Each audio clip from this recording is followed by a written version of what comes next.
want that.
Can you hear me now? I think it's using the wrong thing though.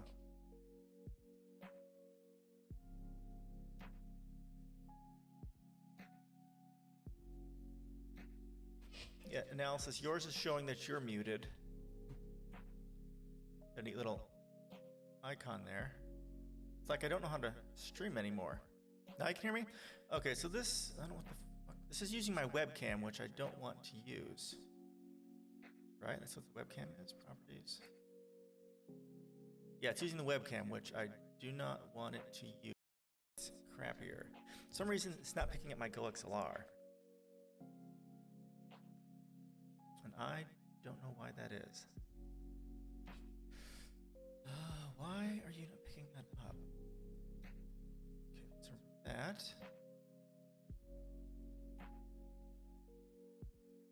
And let's try it again. How's everyone doing? What have you guys been up to while I'm trying to figure out how the hell to stream again? Because I obviously don't have this going on. Desktop audio, which I do not want. What have you guys been up in the past 7 months? That can't be audio. Device. Oh, okay. I want system. Can you hear me now? Okay. So let's turn that one off.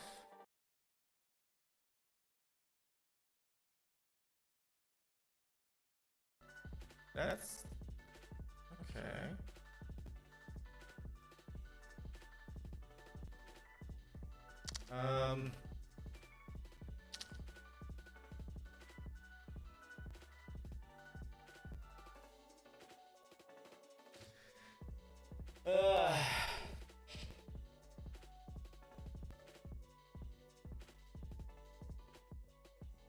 I did find a job. If you guys, I think I streamed like 2 months ago or something like that. Better turn off sound. And I did get a job. I'm on week 3 of this amazing new job.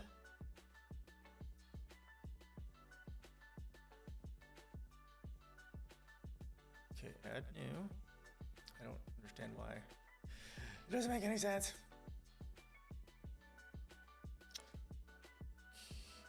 Okay. And let it catch broadcast stream. Here we go. Okay, how about now? There we go.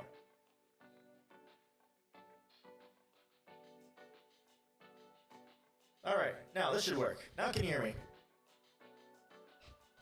Getting echo though.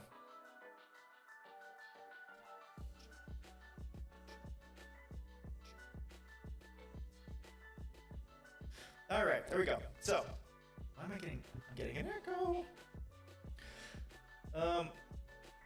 I'll deal with the echo later. Just annoying me. Can you guys hear an echo for me? No. Ken. Worry about people of Donbass and Lugansk. Yep, for the peaceful population of Ukraine, everyone is suffering. Yeah. Oh yeah. You can't hear an echo? Okay. Why the hell would there be an echo? Do I have it open somewhere? If I had it open somewhere, that would be a reason why. Oh, and I do have it here, but it's off. Open somewhere? Yeah, so there's an echo. Okay, so that's fine. I'm pretty sure I don't have it open anywhere else. No. But I'll have to, if it's not like super annoying to you, I know it's annoying to me, I'll deal with it later. If it is super annoying, I can take more look at it. I don't know why. I don't know why. Strange. So yeah, the Ukraine thing, it's horrible. My wife is from Belarus, as you guys know, and one of our yoga teachers is from Ukraine, and her family and friends have gotten out. Fortunately, no one of them has been hurt, and we've raised like over $3,000 for to give to people to Ukraine. Specifically, our yoga teacher knows people over there who've been going to different places trying to get out, and we've been giving money directly to them. So it's been nice to be able to do that and to help. It's just too bad that the United States is the shitty imperialist that it is. The people there are suffering the most. Even the soldiers on the Russian side are like, why are we shooting other Russians? It doesn't make any sense. I mean, everyone is suffering in this, and it's just fucking ridiculous. United States, especially people in the White House, instead of military help, could help in conducting negotiations, but it's not profitable. Yeah, that's exactly right.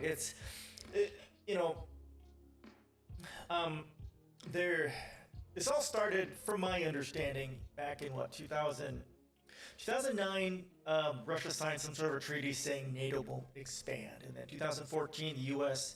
went ahead and did their normal coup thing in Ukraine, installing a right-wing dictator, and then she set Ukraine up as a proxy for a proxy war against Russia, which is what we're seeing now. And then I guess Ukraine was looking at possibly in talks to join NATO, and then Russia freaked out and started to do their thing. So, this is all about the United States and the Cold War and trying to increase the United States' influence in the world while bringing Russia down. And yes, that's all about money at the very end of it. Banks, U.S. military-industrial complex, all the rich people get rich off of murdering people globally for finding corporate profit. There's nothing of value to be gained by any of this. And yes, the United States could be there talking to try and get negotiations to get this all ended, but that wasn't the plan. That's not the plan. It's about money and the U.S.'s imperialistic, global capitalistic hegemony. That's all that it's about.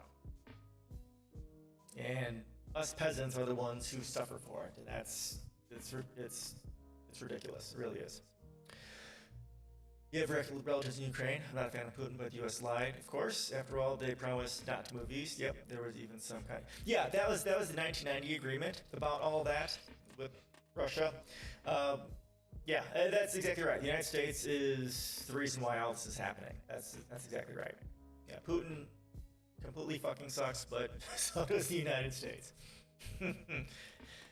Right? Yeah. That's too bad.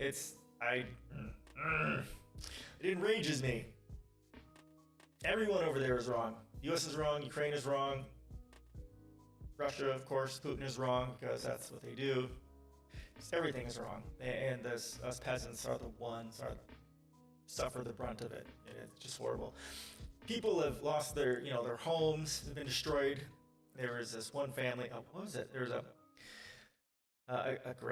mother who could barely walk, was trapped in.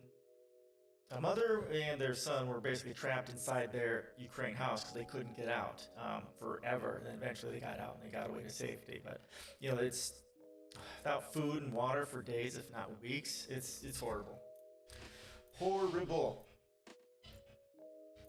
and it should not be happening. But there's too much money to be made in war.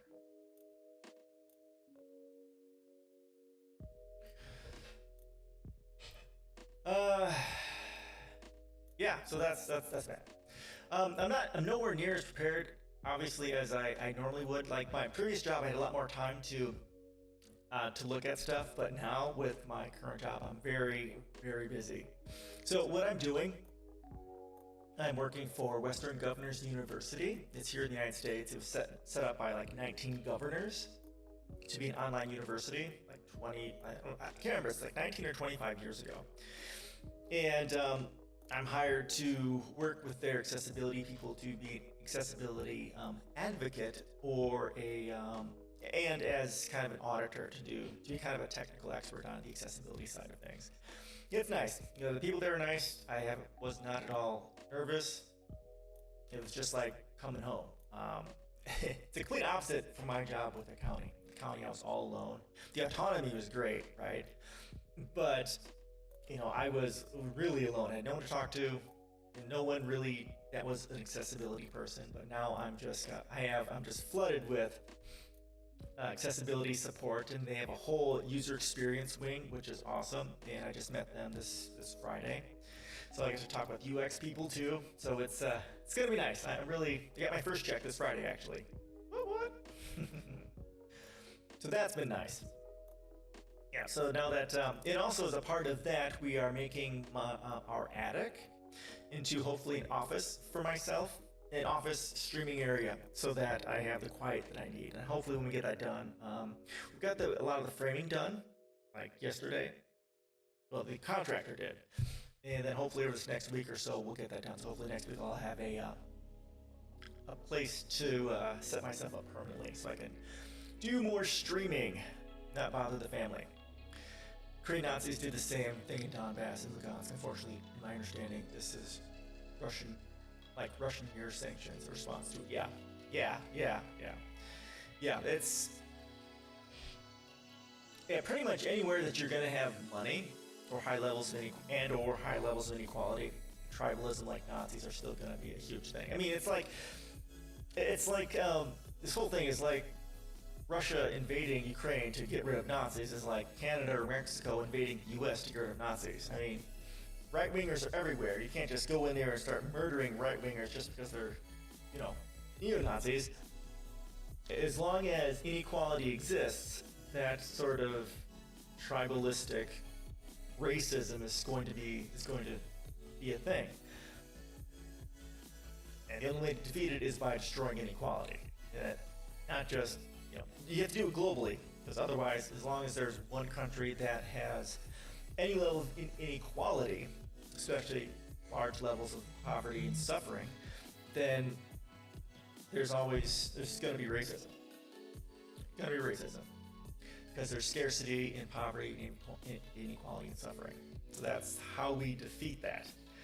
But, as Worm pointed out, you can't, there's no money in doing the right thing, right? You can't make money off peace. You can't make money off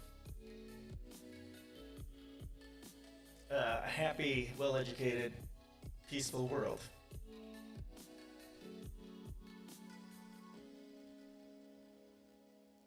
I also bought a new monitor.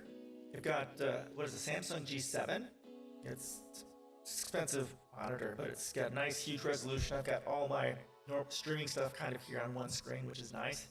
So I've got my chat over there, my window here for the browser and everything to look at. It's nice. At some point I'll get another one. I have to get a KVM, a keyboard video mouse thing, so I can switch, because I have a laptop for work and I'm making another laptop that's going to be a Mac. So I don't want to have 3 sets of keyboards and mice around. So I need to get it's going to have to be fairly expensive to take advantage of the resolution I have on this monitor. So I gotta find that, and get a KVM, and then I'll be pretty well set once I get moved into the office space. Really excited. Oh, actually, I can show you what it's gonna probably look like. Hold on. I was working on. Is that it? Floor planner. Okay, that's that. Let's go over here. All right, here we go.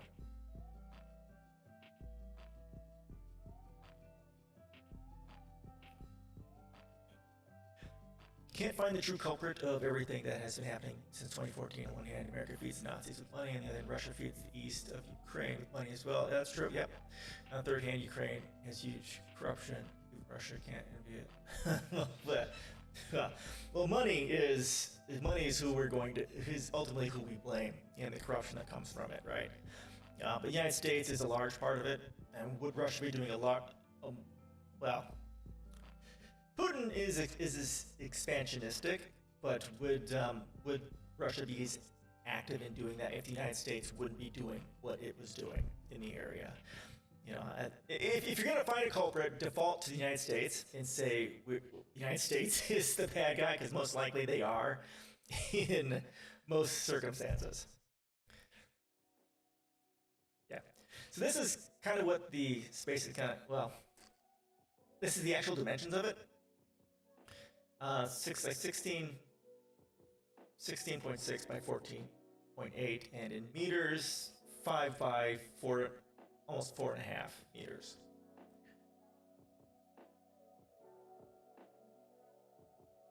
So hopefully I have a kind of a desk here, filing cabinets, table, and then some bookshelves, possibly. I'm looking at having storage back here. I want to push this wall back here a little bit so I can put bookshelves and then possibly a sofa in there. So this is kind of what I'm planning. This is a ceiling fan. Hopefully next week. Hopefully.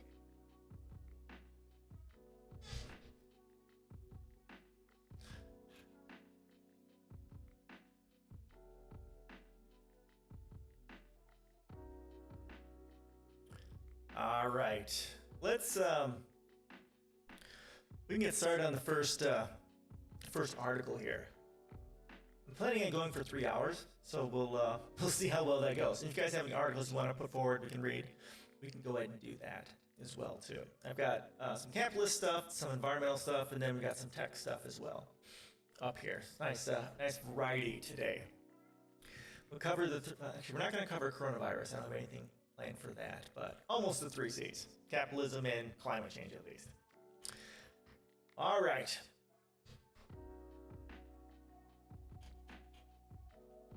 So the first one here is, throw this in chat. Make sure everyone gets it. Is nearly half of all warehouse injuries in 2021 happened at Amazon warehouses. Now, as big as they are, that is not overly surprising. Let's see if we can get this a little bigger. So if we can get it a little bit bigger.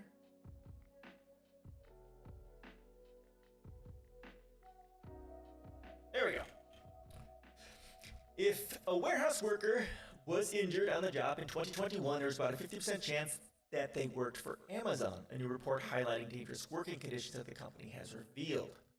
Though Amazon employed only about 33% of warehouse workers in 2021, oh wow, okay, it was responsible for 49% of warehouse injuries that year, according to a damning new report from the Strategic Organizing Center, SOC, a coalition between 4 major labor unions. And that's just the ones that are reported, right? Bet you a lot of them were not reported. The report analyzes data from the Occupational Safety and Health Administration, OSHA. Overall, workers sustained nearly 40,000 injuries at Amazon facilities last year, representing a huge jump from the previous year. From 2020 to 2021, Amazon's injury rate increased by 20%. So yeah, that's when they had a huge increase in business because of the coronavirus, right? Despite promises to become Earth's safest place to work, that's funny. The company has shown to be quite the opposite, as SOC's report and other analyses have found. Amazon's serious injury rate is far higher than that of other companies. Serious injuries are ones that cause the worker to miss work or be reassigned to less strenuous tasks. Yeah, and that's pretty much on mark for what we hear from how they're how it works over there. I mean, it's high pressure, high stress, you have to meet your quota or you get fired. If you take a bathroom break that's too long, you get fired. And so on and so forth. It's very high stress. It's so people are working faster than they should be, and then they end up getting hurt or hurting someone else or all that sort of garbage. In 2021, the company's serious injury rate was 6.8 per 100 full-time equivalent workers, the new report found. This is more than double the serious injury rate of other warehouses, which have an average rate of 3.3 per 100 workers. With 7.7 injuries of any type per 100 Amazon workers filed with OSHA last year, Amazon's workers suffered injuries at a far higher rate than those in the rest of the industry, who experienced 4 injuries per 100 workers. The report's authors say that the reason for Amazon's high injury rate is the company's strict quotas and obsession with speed, which is what I was saying, which it monitors using invasive surveillance systems that track workers' every move. The company also pushes hurt workers to keep working while they are recovering, even if the work would perpetuate the injury or make it worse. Exactly, and this is the issue. Again, they don't care about how their business affects the people. They don't care how the business affects the environment and all that sort of a thing. You know, capitalism. Musculoskeletal disorders like carpal tunnel or back pain are common among Amazon workers, investigations have found. Repetitive strenuous movements place strain on workers' bodies, and symptoms often linger long after initial injury. Oh, thanks so much for following, Delta 1. How you doing today? This is my first time streaming in a long time, almost 7 months. Well, actually, I streamed one other time, like about 2 months ago, but I'm back, starting to stream at least on Saturdays. How are you doing today? Happy Saturday if it's still Saturday there. It probably is, where you're at. We're covering an article on Amazon. It's the first one I've covered so far. Go and throw it back in here for you, since you just jumped in. Okay, good.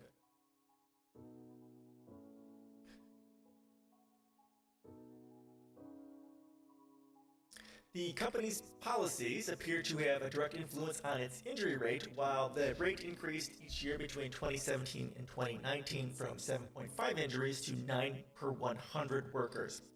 The rate dropped to 6.6 injuries per 100 workers in 2020, the same year that the company temporarily lightened its quotas in response to the pandemic. Although the policies were only in place for a few months, it was long enough to have a tangible impact on the company's injury rate.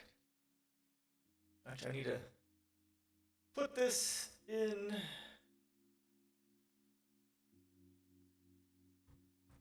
the title. It's not there. There we go. Don't know how to stream anymore.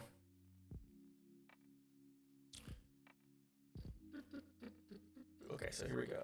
To distract from their poor injury rates and Washington State OSHA investigations into the Seattle-based company that have found wrongdoing, Amazon said last year that it would be spending millions on increasing safety and that it would have the injury rate within the next 5 years. Yet that same year that the company made that pledge, the injury rate increased. Yeah, they're just going to spin whatever PR they can and then just keep moving. The facts show that for all of its public relations efforts, Amazon is not doing enough to keep workers safe, the SOC authors wrote. Amazon could choose to slow the pace of work or ease the pressures of its oppressive monitoring systems, but after doing so in 2020 to accommodate pandemic safety precautions, the company largely returned to its old systems of surveillance and pressure in 2021, as reflected in the injury data. Amazon warehouse workers have been waging union campaigns in part because of working conditions in their facilities. Workers in Bessemer, Alabama, who are organizing with the Retail, Warehouse, and Department Store Union and Amazon Labor Union, which recently won a union in New York, have said that improving working conditions are a central plank of their campaigns. At BHM1, the unionizing facility in Alabama, the report found that serious injuries increased by a whopping 43% last year. By the gods. It's capitalism just chewing through us peasants and spitting us out for corporate profit. I mean, it's horrific. And other companies, if they were big enough, they would do the same exact thing, because it's all about market efficiency. It's about profit. They don't care about how their policies affect us people or the environment or anything, just as long as they can make that buck. That is that tension within methods of exchange that I talk about and that everyone is so tired of hearing about. I'll go ahead and share that. Again, this is just a 9-minute read. It just goes with the basics of how capitalism is broken. This is my blog, freezenon.com, and this is my policy site. The automated thing, you will share it at some point. The company can afford to ease its quotas, Salk pointed out in its report. While its policies appear to push workers to injury, the company's profits grew by 50%. Holy fuck. From 2020 to 2021, from $21.3 billion to $33.4 billion. Meanwhile, Amazon chairman Jeff Bezos gained over $52 billion in net worth during the course of the pandemic alone. That is criminal. So there you go. That is the first one. Half of all warehouse injuries in 2021 happened at Amazon warehouse. It's amazing. Amazing. And horrible at the same time.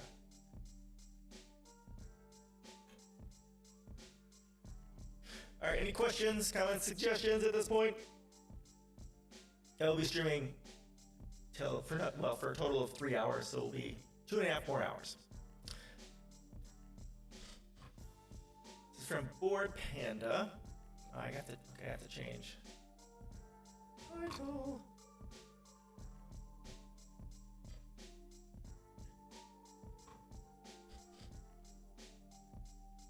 There we go, much better. So therapist explains how capitalism affects your mental health.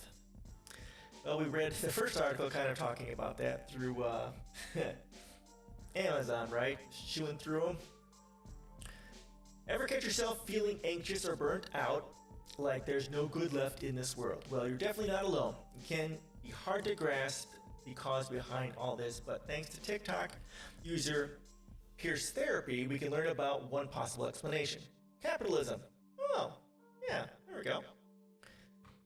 Twitter therapist and educator L.S. Pierce went viral after creating part 2 of her Capitalism is Bad for Mental Health video series, in which she points out how the system is deteriorating our emotional well-being.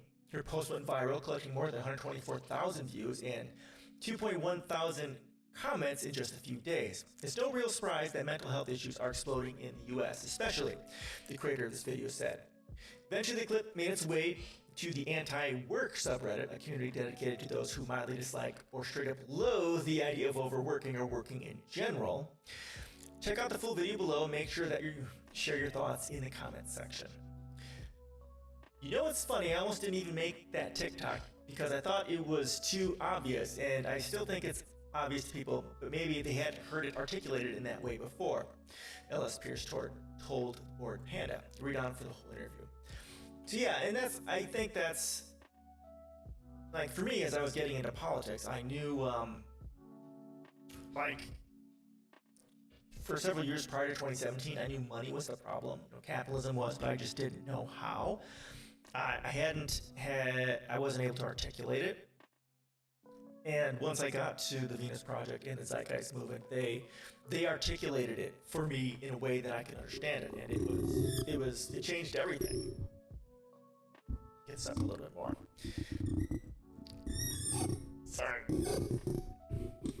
And they really explained it in a way that made sense. It's like, even if I had another 20 years, I wouldn't have been able to articulate why monetary systems and capitalism is bad the way both of those authors did, Jacques Fresco and Peter Joseph. And it was just like, and that's the way it's going to be for many people. They know money is bad. They know that just life in general is bad, but what do you blame it on? And not just what you blame it on, but how do you fix it? It's one thing to understand the problem, at least a little bit, but if you understand it, it's better to understand it to the point where you can recommend solutions on how you fix it. And that's what's so very hard to do. I just no way I could have done it, ever. L.S. Pierce is a therapist, writer, and educator who has over a decade of experience working in mental health and addiction. The therapist has been working in the mental health field for about 15 years. I started my career at a homeless shelter and later supportive housing for people with mental illness, chemical dependency issues, and HIV. So I've seen a lot. And I think I can safely speak for all social workers when I say that we understand that stability is fundamental and you can't really help anyone with anything until they have a safe, warm place to sleep, medical care they need to treat their mental and physical ailments, and so forth. Yeah, and that's exactly it. Housing first, universal health care. Those two things are kind of a no-brainer. And all the studies show that giving someone housing is 3 times cheaper than policing it, and that's exactly the way it is. Start with housing first. The United States needs to powerfully change the way they do things, and that is housing first, and then of course universal health care, universal education, UBI, all that sort of stuff. Oh, safe injection sites is another part of that. Decriminalizing drugs, right, and having safe injection sites with rehabilitation and therapist people on staff to help them get out if they want to. Chris mentioned that it's remarkable how much a person who has spent years on the streets and maybe dealing with serious issues around drug addiction and mental illness can grow and heal just by having some stability, by having their basic needs met. Now take that scenario and apply it to 320 million Americans, most of us struggling to exist in the system. Okay, how did she get 320 million? Is there like 300? All right, how many?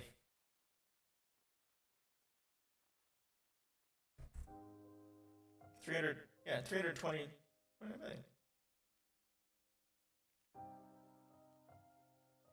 Okay, so she must be using like the top 1% or something like that. Okay. She continued, in my current work as a therapist, I see how much people suffer and how much of their time and energy is spent just on the most basic things like trying to keep a roof over their head. Can you imagine the potential unleashed by human beings who didn't have to spend all of their time and mental energy on just existing? That's what we talk about in a resource-based economy, right? We're talking about the Venus Project, the Zeitgeist Movement, the entire benefit of, the major benefit from for society to getting rid of monetary systems, evolving to post-scarcity society, getting beyond capitalism, is that, like, I even use that in one of my posts. Right, let me go ahead and pull this up. When you spend all your time just trying to survive, your brain power can't be used for much more useful things. I'll go and throw this in here. This is the largest post I've ever written. It's total of 50 pages, but the first part is 31 pages, and that's what this is. Here. So this is, right, in our current monetary system, most of our brain power gets used for working to survive. If we didn't have to do that, we could concentrate on skills, helping the world, and enjoying life in general. This is exactly what a research-based economy is all about.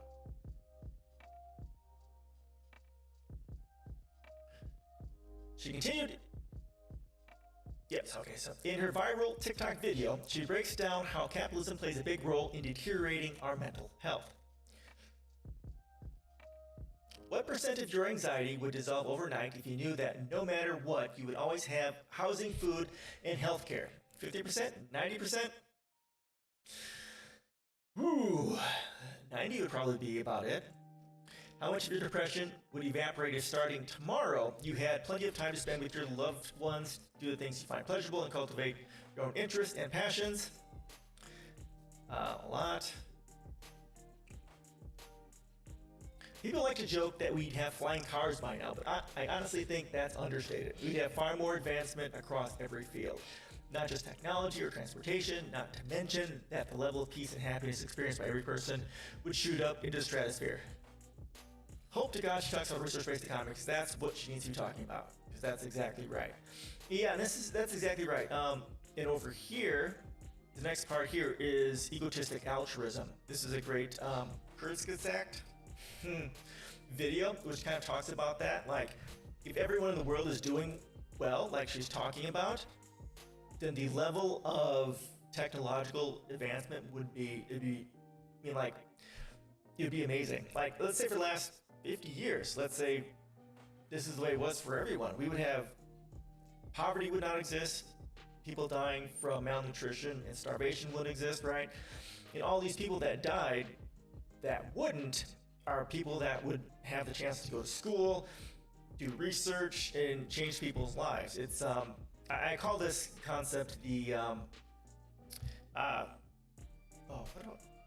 prodigies, missing prodigies. I call it the humanity's lost prodigies. That's what I call it. Yeah. So imagine for all these years, if only like a fraction of a percent of people are quote prodigies or brilliant, a lot of them ended up dying because they were in poverty, or they didn't have the ability to get the education or the support that they needed to bring out their brilliance, or even recognize that they were brilliant. Like all these people in Africa were starving and dying. How many prodigies are we losing there? How much social progress and technological process are we missing there? Many, many, many. It's criminal to think how far ahead we would be if people mattered. Here's the situation. None of us asks to be born or chooses or earns the station in life that we're born into. So we're all equal heirs to our stewardship of the earth. 99% of us are robbed daily of our stewardship and forced to squander our most precious resource, the hours of our lives, trying to survive so that the most powerful can enjoy unimaginable wealth and leisure while they burn the planet down around us. Nobody made the earth, no businessman or corporation made the soil we stand on, or its fruits, or the trees that give us shelter and shade. But a handful of people seized all the resources of the earth, put a fence and a few guns around them to keep us from having them, and force us to work for them if we want to have the things we need to survive. Furthermore, to survive in this society, we're all forced to passively participate in the exploitation of others who are also caught in this net. Want some produce? The person who picked it was probably exploited. Jeans, sweatshops, coffee, child labor, diamonds, murder. Probably. Everything from the land we live on to the cell phones in our pockets is a part of a long chain of theft, brutality, environmental destruction, and exploitation. Preach it, girlfriend. Preach it. This is exactly right. And my seminal post on this is the cancer of capitalism, which kind of talks about that as well.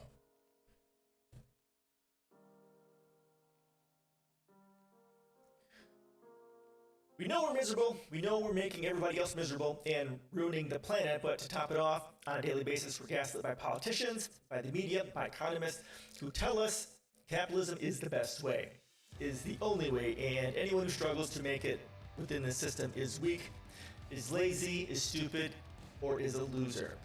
We're humans. We humans are at our best when we're cooperating with one another, and we're cooperating with one another when we're caring and sharing.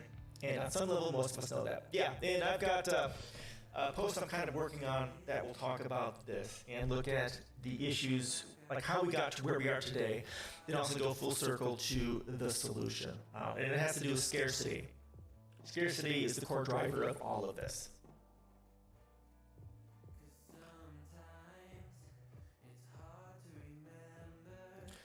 All right. The creator of this video didn't expect it to receive so much attention lately. I've just been using my TikTok to vent about social issues in a satirical way. Most of my videos just get a few thousand views, but I think people connect with this one because they see their lives in it. Let's be honest, the world isn't working for most of us, she told us. It's not even working for the world itself, as modern man has existed for 300,000 years, with just 200 years of capitalist imperialistic expansion. We've managed to bring the planet to its knees with climate change, pollution, and deforestation. Yeah, this one is amazing. I wonder if maybe I can get her on my channel. I have to write that down. That's gonna be it. Channel.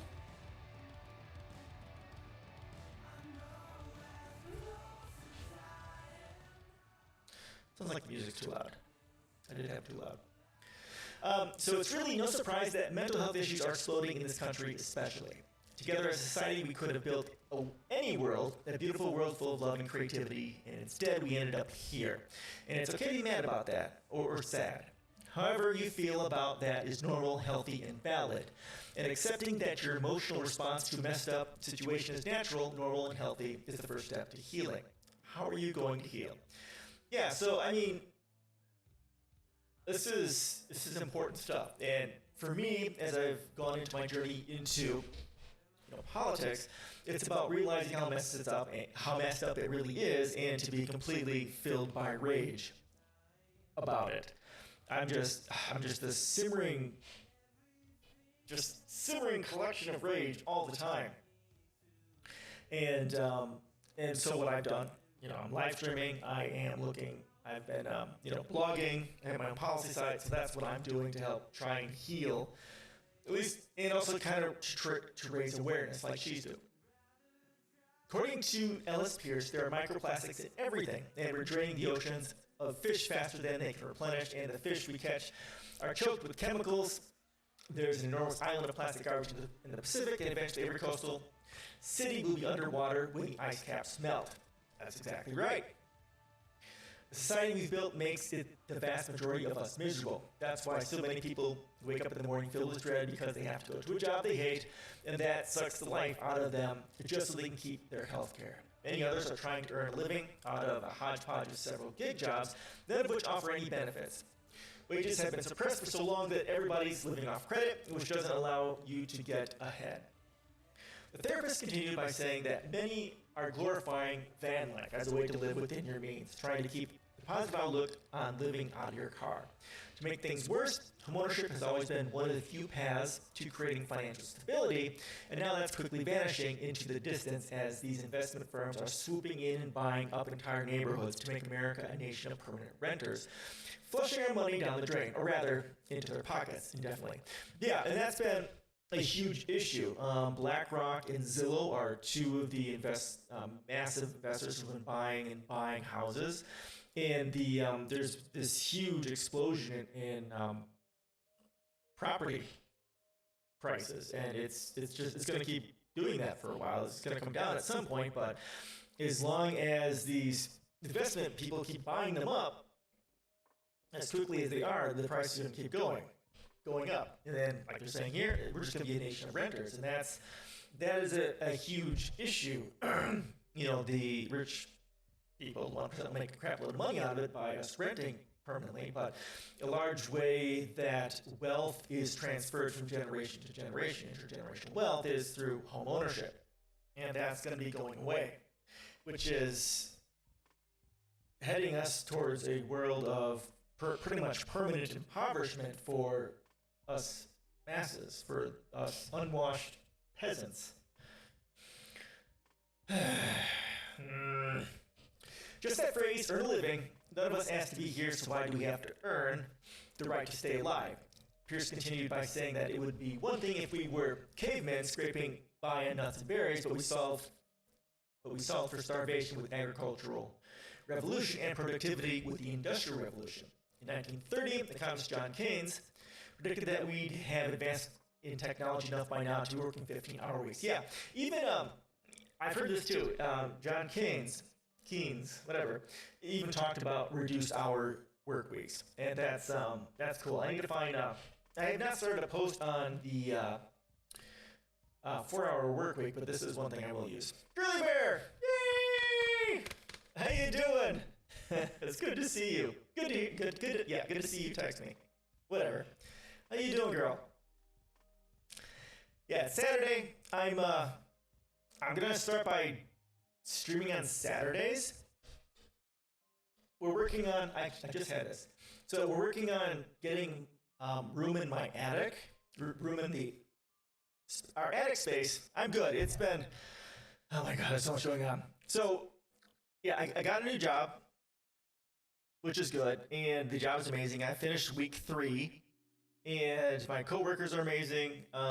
Basically, what I'm going to be doing is I'm working to help WGU, Western Governors University. There to be like a good portion of my job is going to be as an accessibility advocate, specifically looking at website accessibility and also doing website auditing too. So I'll be doing kind of those two things. It's just my 3rd week, and WGU is ginormous. God, they got so much going on, and just trying to wrap my brain around where I fit into this it's mind-boggling. It really is. But my boss is amazing. My coworkers are amazing. The lady that I'm working with, is kind of my. I'll be helping her with advocacy because she was the primary advocate, and she's amazing too. So, yeah, I'm excited. The pay is good, benefits are good, the environment is great. So I'm really happy with that. That's week 3. I just got my first paycheck on Friday. My sleeping issue, yeah, it is. It's a huge load off because I've been looking for work for 5, 6 months, something like that, 7 months almost. It's amazing. So I was also having that sleeping issue. Like a few weeks before I started the position, I was talking to my psychiatrist, and the stuff I was taking was making me sleep 12 hours. So I took half of that now. Now I'm sleeping right about where I need to be. So that's great. That's another load off my chest. I was worried about the sleep thing, especially working a full-time job. So that's been working out too. My job starts. They're like an hour behind or ahead or something like that. So for me, their 8 o'clock is my. It does. I'm not sure why. I hear it too. So it's not just you. I don't know why there is reverb. It does bother me. I gotta figure out why. Yeah, it's audio. No. No filters. Yeah, I'm not sure. I don't know. I don't know why it's doing that. I thought it might be open somewhere else, but I don't see it anywhere else.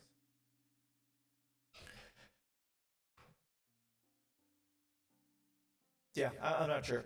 I'm not sure.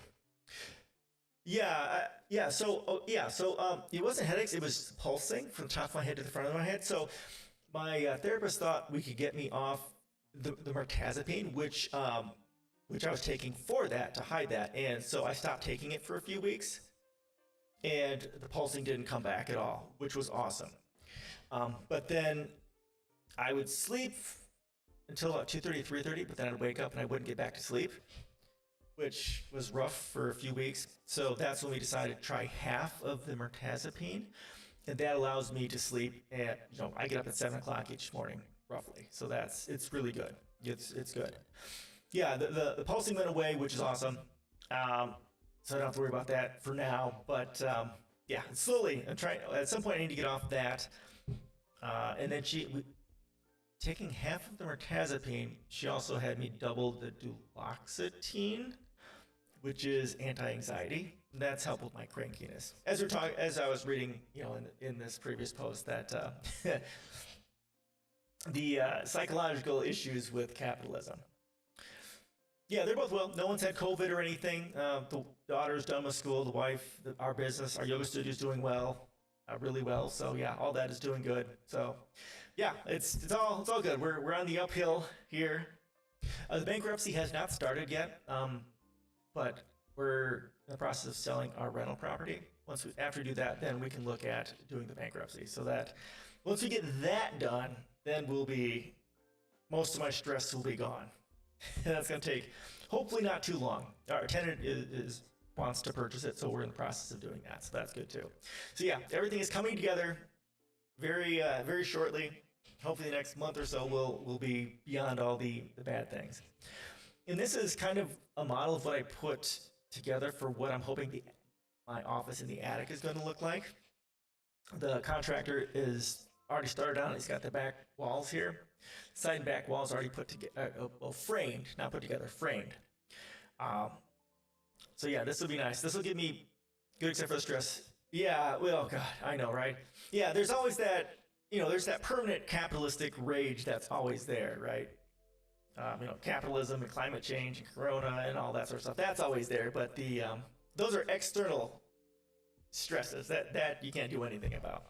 It's all the internal stuff that's intrinsic to my everyday life. Yeah, exactly.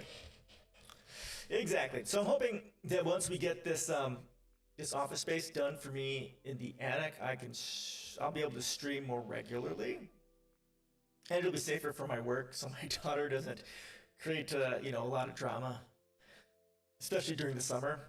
She's so loud. It was so tough. That 2020, that first year of the pandemic, and I was at home working. The daughter would, gosh, she's so loud. Yeah, she was doing virtual school that first in 2020, and she was at home, and she was always making. She's so loud, so loud. So this will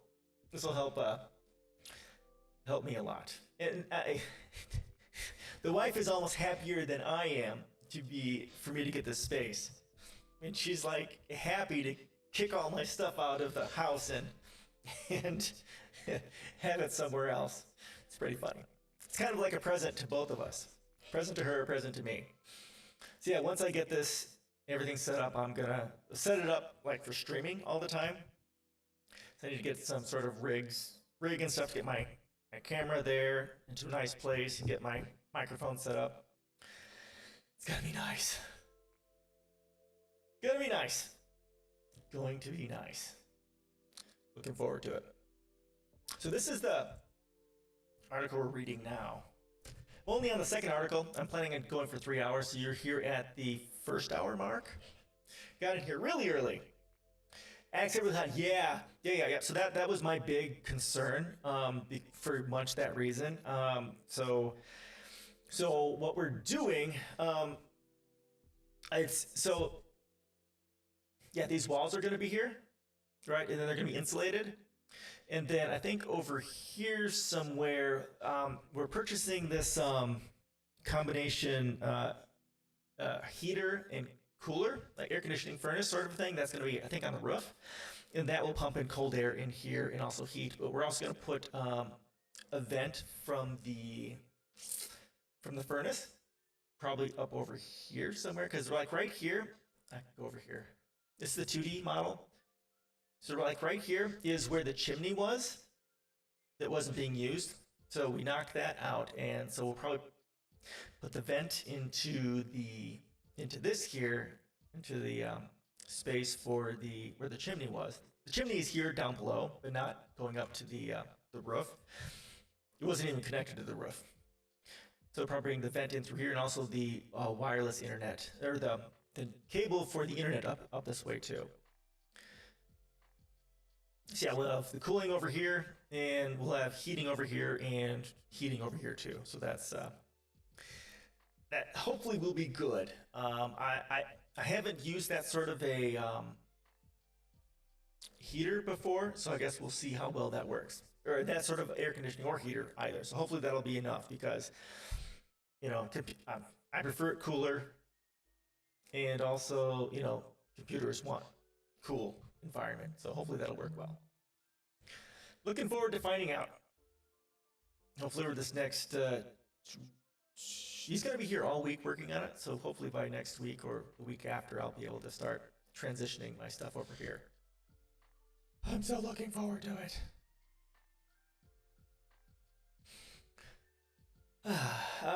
What else? Not a whole lot else is going on besides all of that, right? I'll be going to my niece's birthday party tomorrow. My daughter's staying overnight at my parents' house, and then I'll be eating with them in the morning. Then we'll be going to my niece's house a while away. It's like an hour and a half drive or something like that. Hopefully the weather will be nice enough that we'll be outside, because I'm not keen on being inside with a bunch of people. Yeah, that's pretty much it. Yeah, I don't have a new video card yet. I've been waiting on that because of the cost. The costs are dropping now for video cards. And the new wave of video cards is coming out towards the end of the year. So, yeah, we'll see. I'll feel a lot happier. That's kind of like the last thing I need for my computer is a new video card. Once I get that, things will be, yeah, they're fine. They're dropping like a rock. They used to be like double price. Now they're below the MSRP.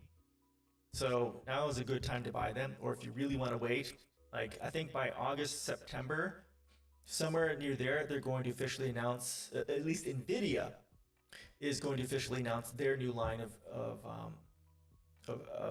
video cards, and they're supposed to be amazing. All the leaks I've seen, there's supposed to be like the 4080 is supposed to be like 16 to 20% better than the 3090, which is like a a pro-am video card, professional amateur. Probably, or Taiwan, probably. Taiwan is the largest manufacturer for this sort of thing, so they're probably from Taiwan. Some of them might come from China. I'm not sure. I'm not sure exactly how that distribution chain goes.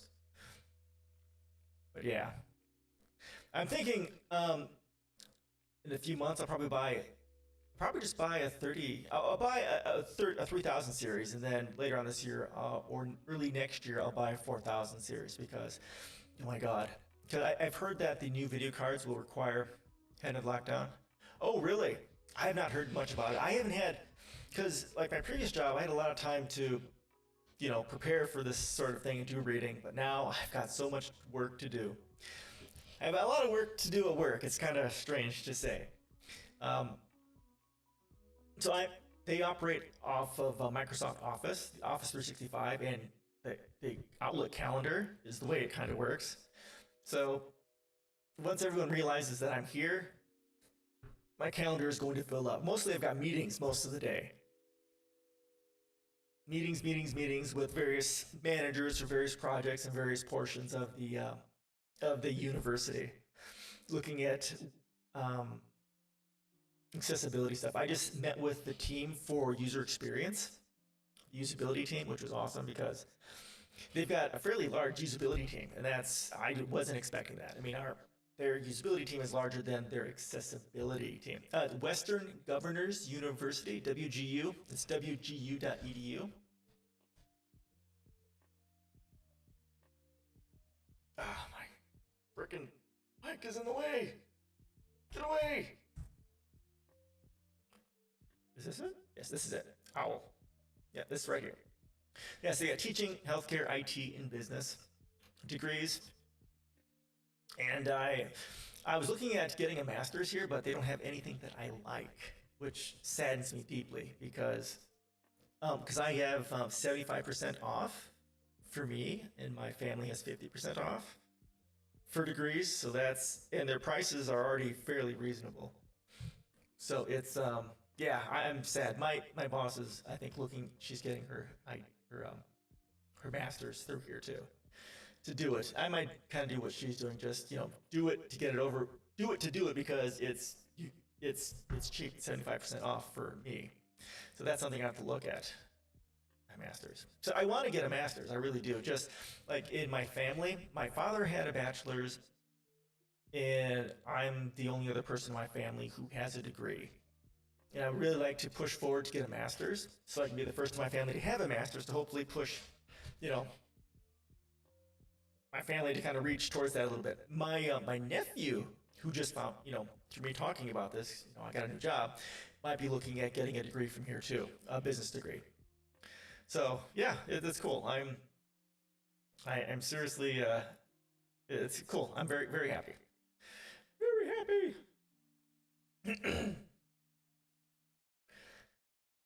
Yeah. What? I think that's pretty much it. Are they filled with any other schools? I don't think so. They have branches in different. They have regional campuses throughout the nation. I think they're all by themselves. So Western Governors University was set up by, I think, 19 governors about 20 years ago.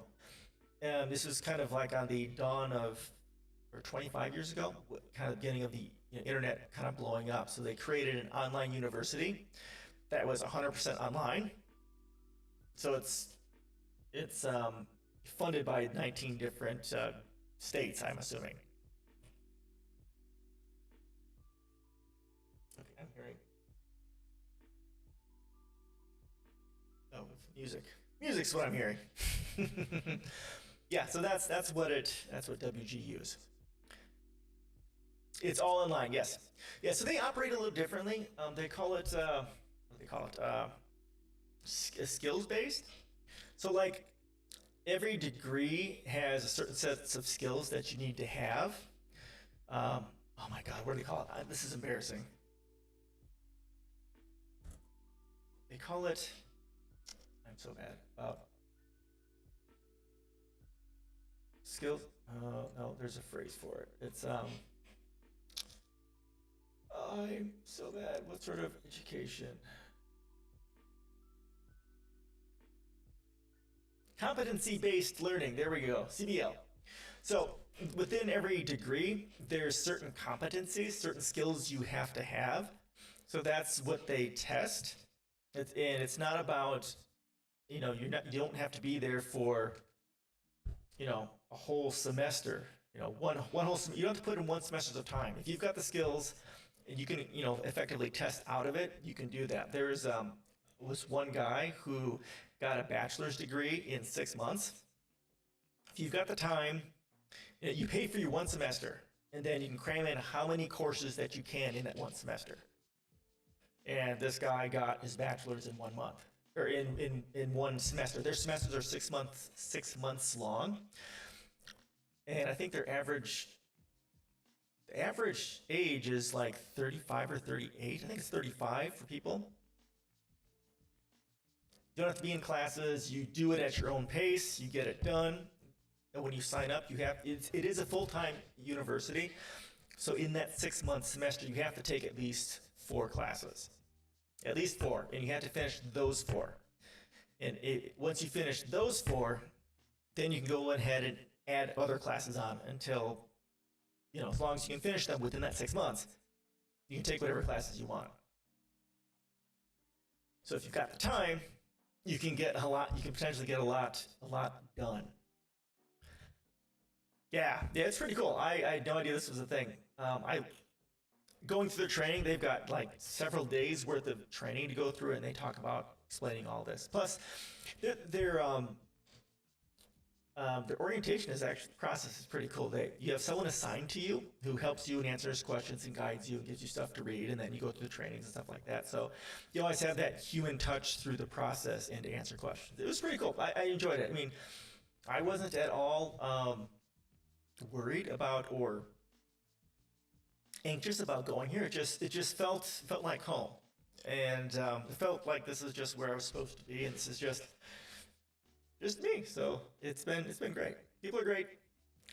The educational system sounds interesting. I just wish they had some degrees that I wanted to take. And actually, part of what I want to change here is, as far as accessibility, is to get some degree paths and certification paths here for accessibility.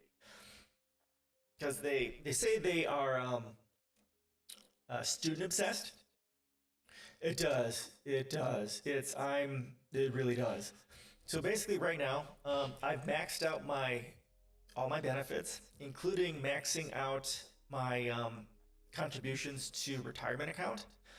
Then my take home, after maxing out my retirement account, which is a crap load, is making the same as I was in my previous job full time. I'm taking home as much as I was taking home for my previous job, while maxing out my retirement account. So it's nice. It's good. I'm not complaining at all. My boss is great. The people I work with are great. It's pretty much all women. All women. But they're cool. They're cool. Yeah, it's nice. No complaints. So happy. Yeah, so hopefully I'll be able to get back into streaming more. And once I get that office put together, it'll be nice. It'll be nice. Although the issue is that my work goes from 8:30 till about 6 because of the time difference. Or 9:30 until 6. Starting at 9:30 is nice. And then getting done at 6 is a little bit annoying because then I have to start streaming at 7. And if I do 2 hours, then I'm getting done at 9, which is a bit late. But that's probably what we're going to be looking at doing. Once I get everything set up, I'll probably keep streaming on Saturdays until I get things set up and figured out, and then I'll probably add in, the Tuesday, Thursday sort of a thing later on. Once I get, everything set up.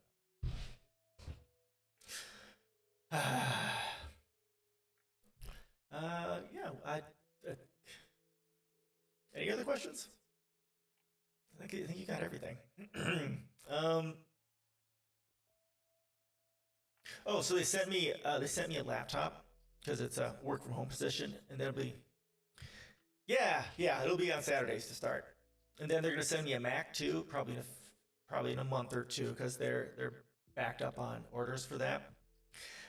So yeah, I'm gonna have 3 computers on my desk, and so I need to buy a KVM keyboard, video, mouse. It's like you plug all your computers and peripherals in, and you can switch from one computer to the other.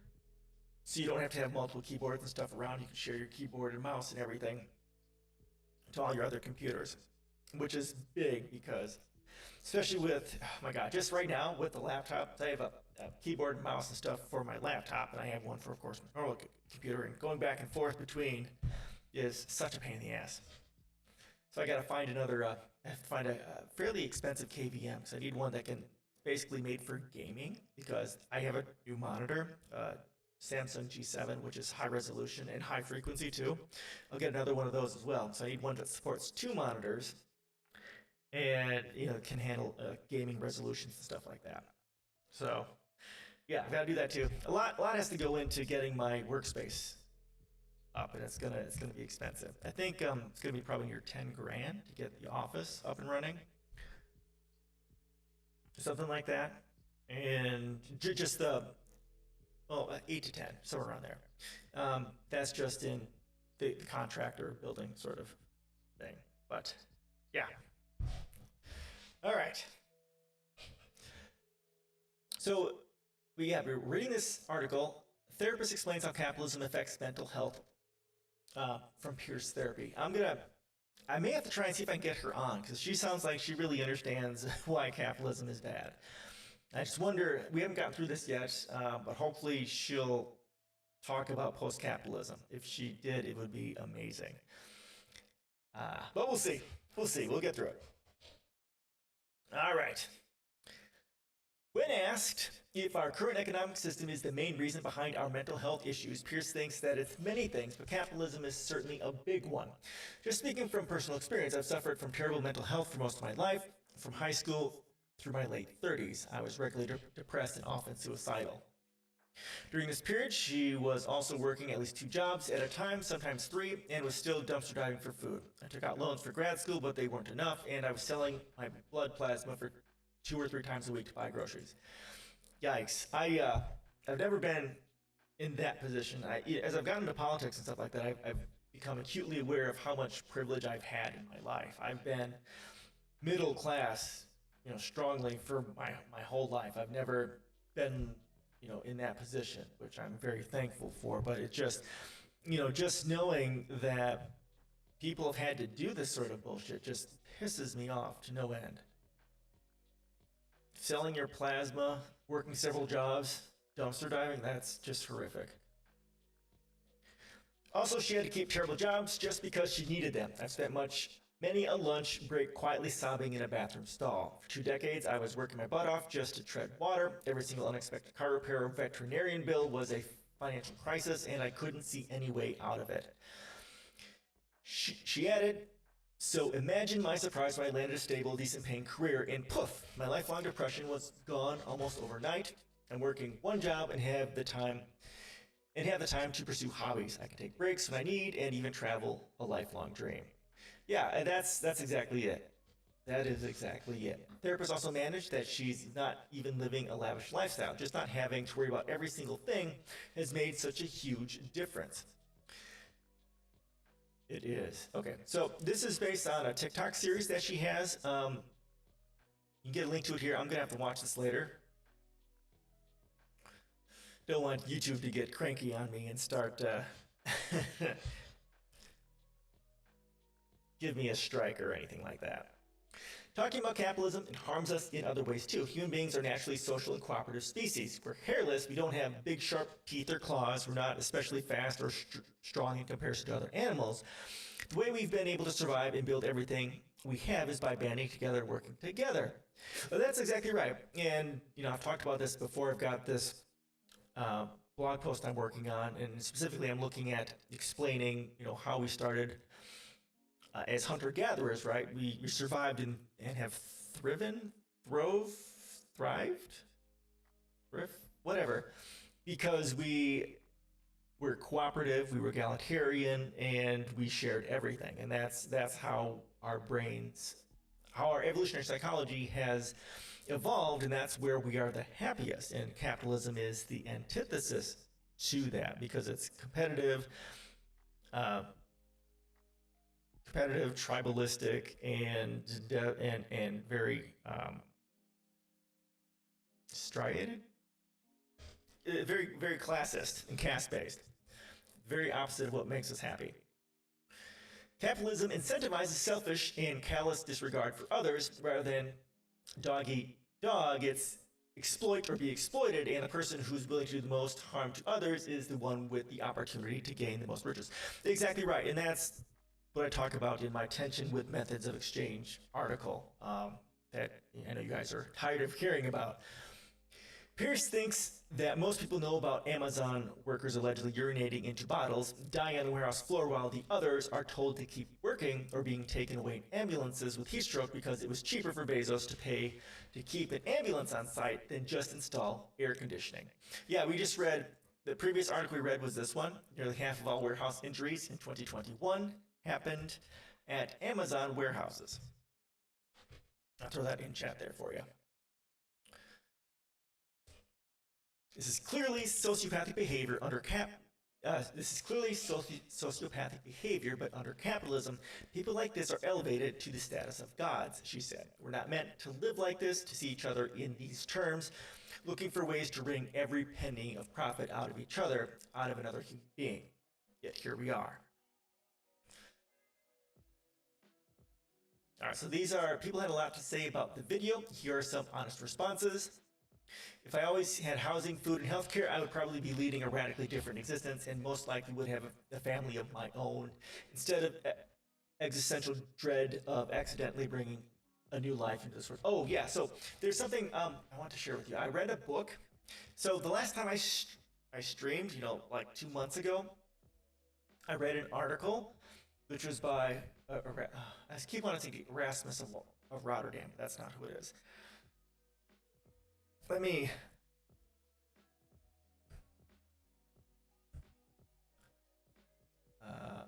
Erasmo Acosta. Here we go. Yes, this is a good book. And I talked to the author, and he's willing to come on my stream too. At some point when I get more regular, I may bring him on. So what this is, when I talk about futurism and part of my interstellar New Deal, like going to space and all that sort of a thing,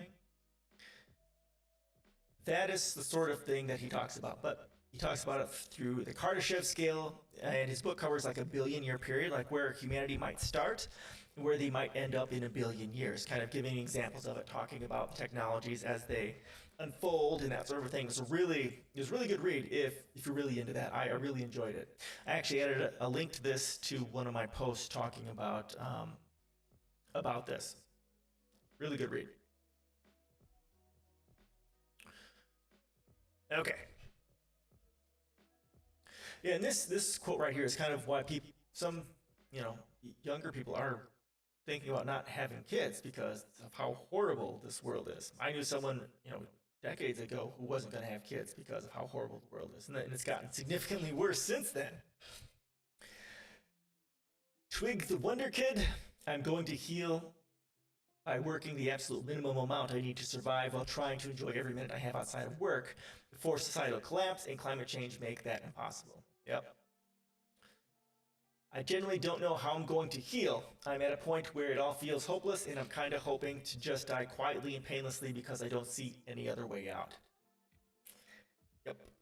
The Solstice Sloth, they killed us to gain control of the resources. History is littered with the massacres of peasants who were killed so the public lands they used to hunt and fish could be claimed by capitalists and landowners. Nothing is going to change until we pick up arms and take it back.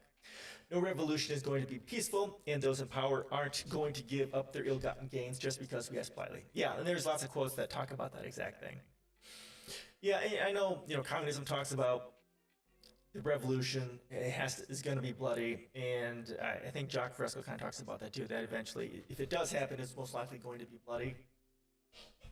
I don't want to think that way, but I honestly don't see any other way as well. I mean, look at, like, George Floyd and the protests and stuff like that. It's like I don't support the violence, but much like Martin Luther King said, violence is the language of the unheard. Just what is it that we have not heard? And that's pretty much the way it is. If you're going to abuse people, eventually they're going to fight back. So that's just the way it's going to go. You asked for it. All I want to do is dig up dinosaur bones and dig holes in Egypt and follow solar eclipses. Aww. I actually considered getting a degree in biblical archaeology. I looked for an online degree where I could do that, like when I was very heavy into reading religion. It'd be fascinating. I've experienced this. It honestly took years to recover from the looming terror of homelessness and destitution. It will never be gone completely. I bet. Wow, a non-reductive and actually informative TikTok that manages to explain the situation in an understandable manner without resorting to individual blame. What a treat.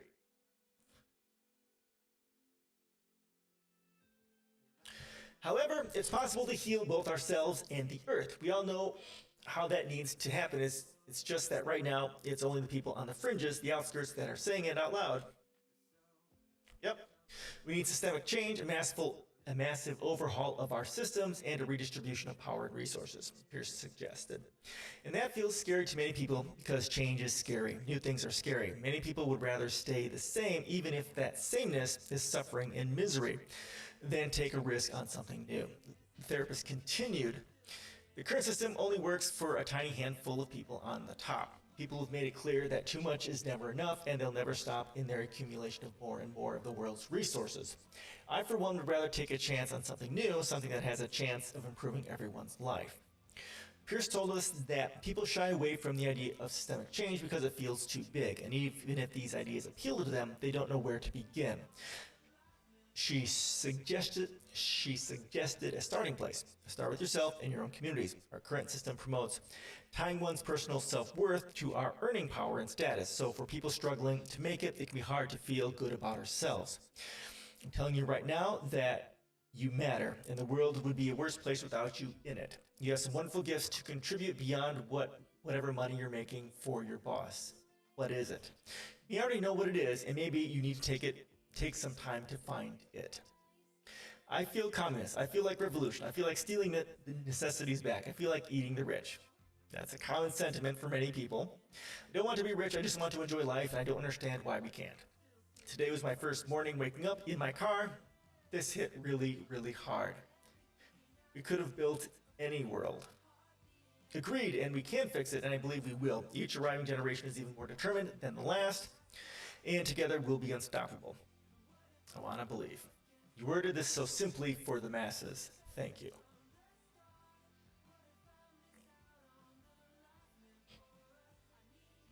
Furthermore, the system encourages isolation, encourages people to depend on the system itself rather than each other, so that we have no hope of breaking out of it, she explained.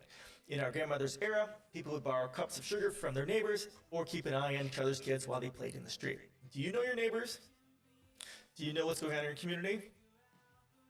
Now, this isn't necessarily, for me, an issue with capitalism. This is just, I'm an introvert and I don't people. But my wife might. Oh, thank you. Who's that? Analysis, there you go. How you doing, man? Thank you. Yeah, I'm very happy. It's pretty amazing. The people are great. The environment is great. It's just awesome. I'm very happy. Thank you. So that takes away, much like we're talking about here in this post, a lot of my stress.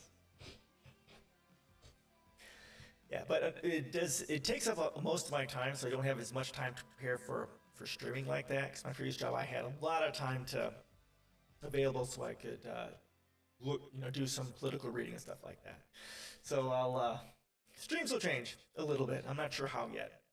I'm not sure if I'm gonna have enough time to. I'm not sure how much time I'm gonna have to prepare for a stream like I did before. So yeah, we'll see. Still want to do politics because it's important. Super important. The creator of this video said that you might feel more connected to the people around you if you found ways to get involved. For example, beach cleanups, getting together with other tenants to petition your landlord for improvements to the building, making sack lunches for the unhoused in your neighborhood, even running for city council. Yeah. So my job goes 9:30 to 6. I like the late start. they're like an hour different for me, but it gets done at 6, and it's like, then so I take an hour to prepare for stream, so I start at 7 to 9. Makes for a long day. It's not a long day I don't mind, but it's just there isn't as much time to do the reading that I need to do to bring content here that's interesting. So hopefully, we'll see. During the times of emergency, we humans are known for generosity and selflessness, stepping up to help dig others out of the rubble of an earthquake, rescuing each other from floods, or offering our homes to evacuees of fire. We can expand that community mindset into daily life rather than reserving it only for crises. Wouldn't that be nice to both support and be supported by the community? Yeah, and this is exactly right. And do you believe that capitalism is the root cause of something? Oh, most definitely, 100%. I mean, if you look at pretty much all the studies on all this sort of stuff, not that I've read all of them, but pretty much everything I've read on this, it boils down to, if you want, actually, let's just go over here. I'll talk to this is my, kind of the intro to my law enforcement and guns. Okay.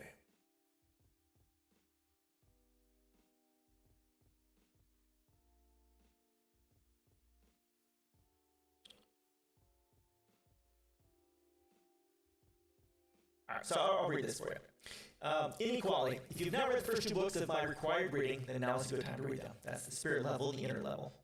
I've talked about these quite a few times before. Because what you will find is that reducing inequality is the most powerful thing we can do to reduce crime and suffering, as well as to increase social trust and general societal peace. The idea here would be to fund social programs and housing, food, work, such as housing, food, work, minimum wage, education, healthcare, etc. If we increase funding there, then it will result in a large reduction in crime and therefore greatly reduce the need for local law enforcement. The more you spend on the people, the less you have to spend on policing. This is the core principle for the defund the police movement, and I wrote a blog post on that a while ago. You can take a look at. Check out my economic policies, the North policy for the core policies on how to reduce inequality. Reducing inequality will be more powerful than anything found on this page to improve law enforcement and reduce crime globally. This page is really dealing with the greater symptoms of inequality within the criminal justice system itself. So ultimately, almost every single problem we have as a globalized civilization comes down to inequality. And what drives inequality is capitalism. By reducing inequality, reduce crime. Yeah, that's exactly right. Yeah, but when you reduce inequality, you increase social trust, and you increase the core driver of why crime happens. People not having stuff. Scarcity. So you said before that they're going to do penalty. Yeah, exactly. They have to take these statements seriously. Exactly. Yeah. So pretty much, and as I say, if you're serious about any issue, the only way to handle it is to reduce inequality globally. That is the first thing you do. You do that, then almost everything else will follow, because reducing inequality or increasing equality increases social trust, it decreases tribalism, it decreases the reasons for crime, right? Because if equality goes up, that means people have housing, healthcare, education, and the reason for crime, poverty, no education, no work, goes away. It doesn't exist. It is lowering inequality is the most powerful thing we can do globally to reduce crime and to make the world a better place. That is honestly that is the core sentiment of a resource-based economy. A resource-based economy is about equality. How do you bring equality and organize the world in such a way that we don't have market efficiency, but we have technical efficiency, to do things that are actually efficient and not just doing things that make the most money, because things that make the most money are not going to be technically efficient typically. Because market efficiency, profit efficiency can only happen through exploitation and harm. And in order to get rid of that, you have to create a world where that's not possible, so we have to evolve beyond monetary systems, evolve beyond capitalism, and into a socioeconomic system that is not based on money. That's entirely what a resource-based economy is. My tension within methods of exchange post talks about the very basis of why that is, and then that's attached to my Cancer of Capitalism post. If you want me to share that, I can. I know you guys have seen it 100 trillion times. I can share that if you like. But that post kind of explains the very basics of it. And if you want the book to read, I know I've talked about this as well, The New Human Rights Movement by Peter Joseph. It's part of my required reading. Here, I'll give you a link to this.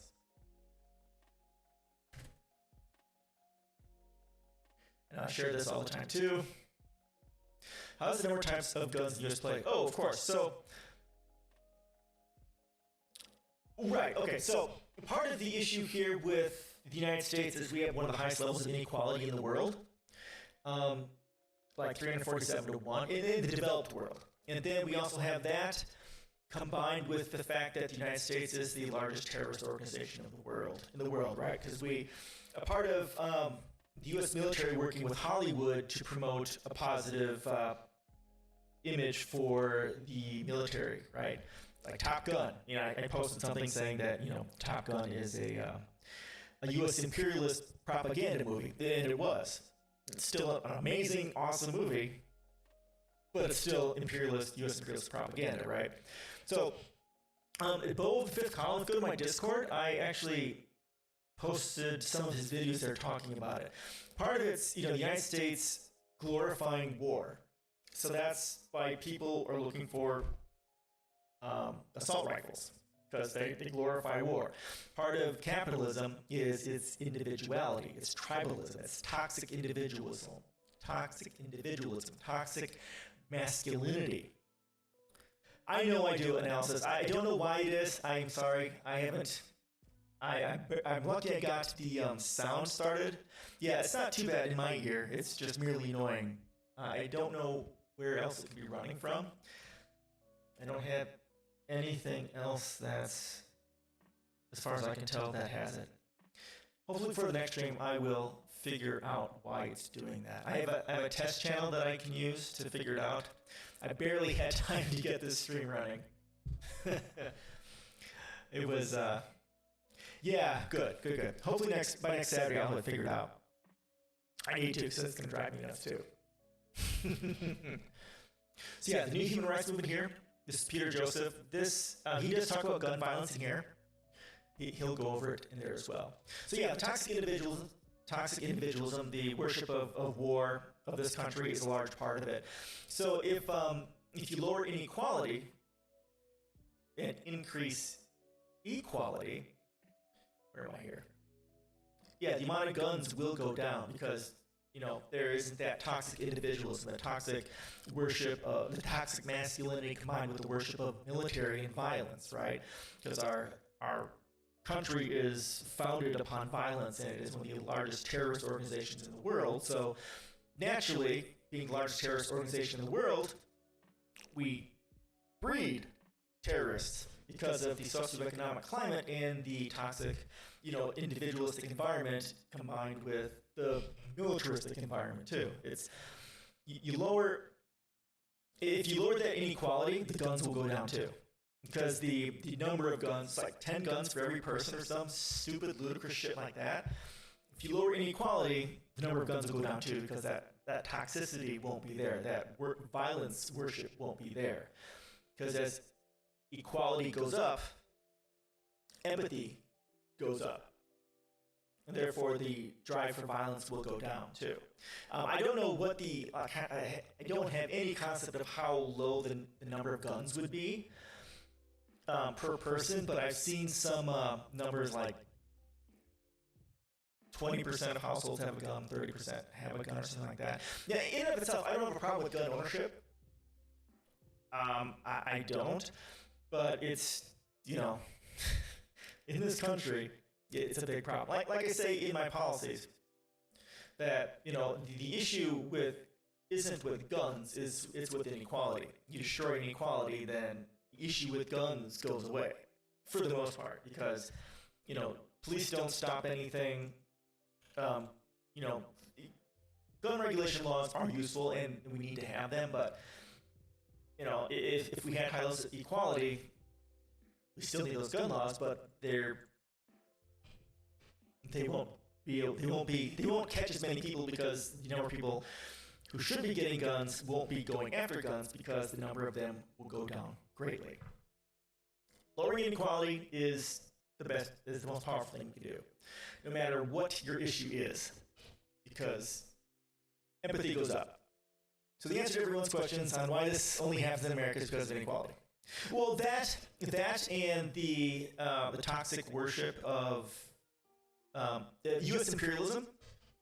It's kind of those two things combined. High levels of inequality combined with the worship of military and military violence.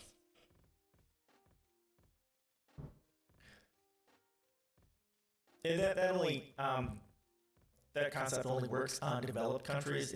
When you're in countries that are not of first world, it's a different economic story, which I don't know quite so much about.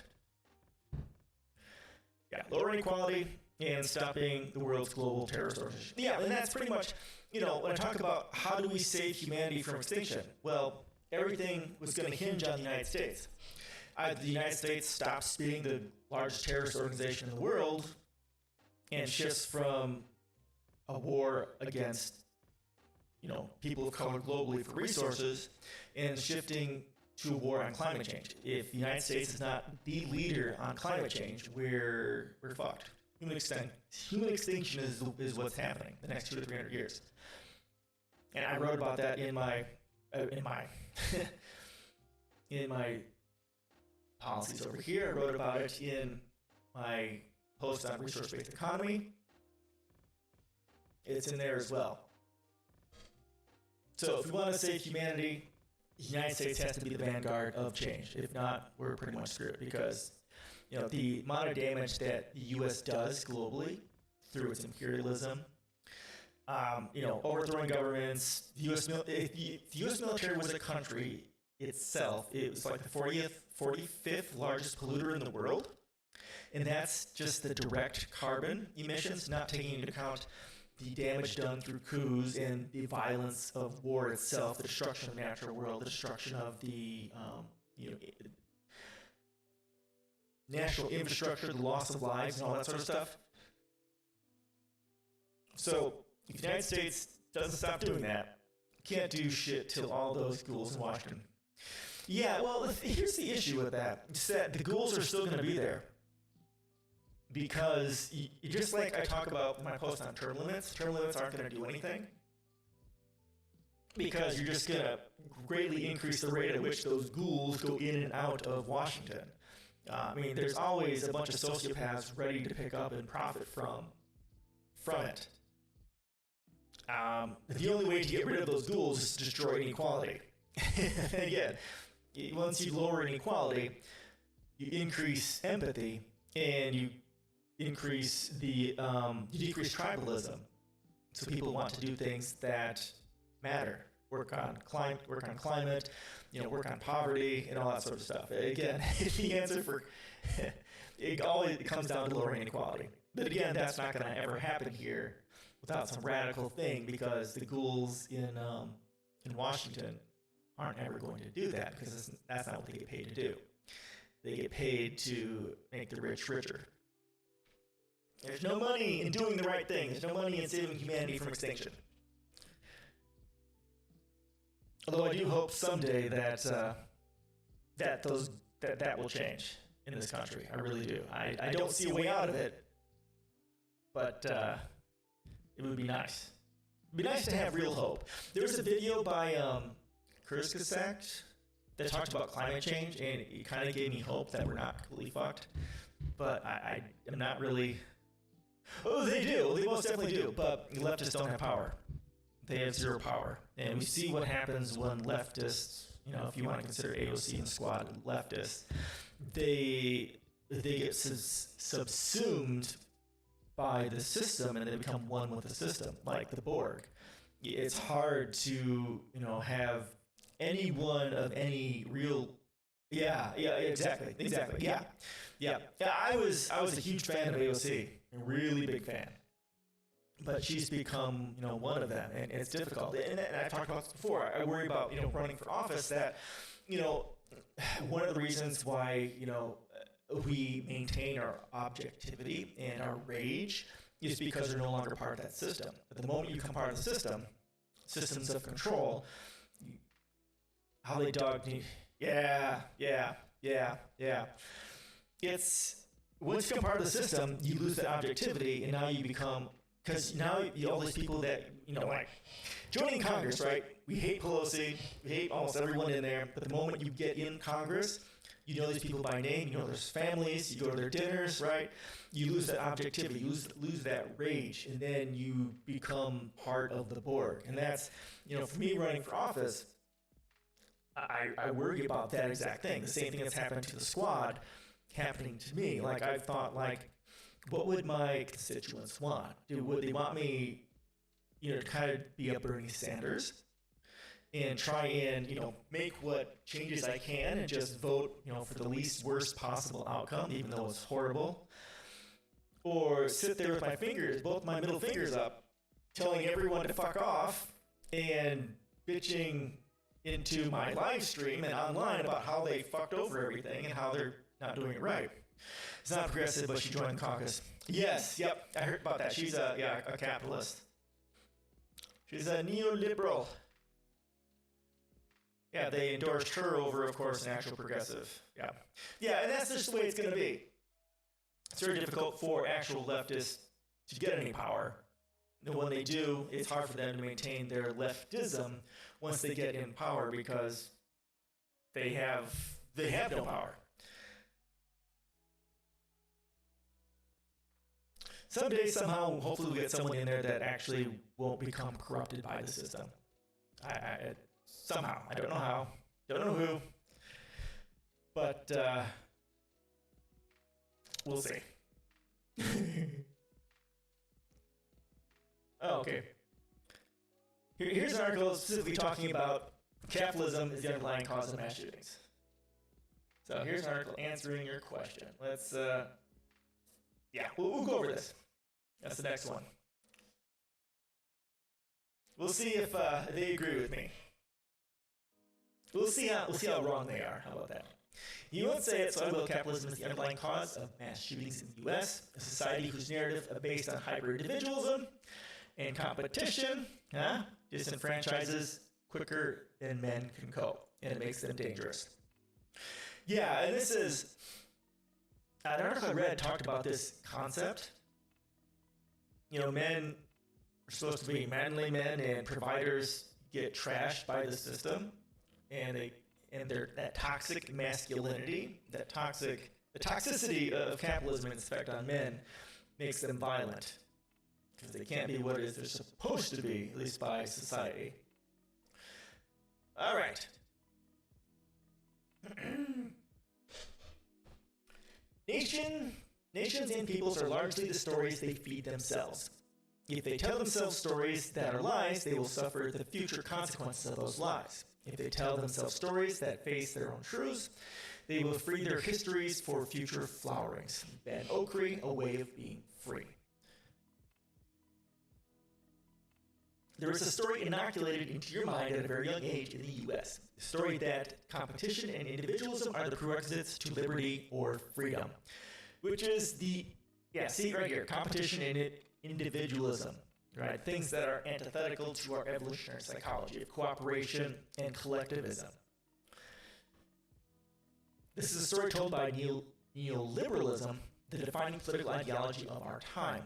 Neoliberalism's ideology is seeped into our language, its tendrils so deep that not a single aspect of our lives isn't touched by it.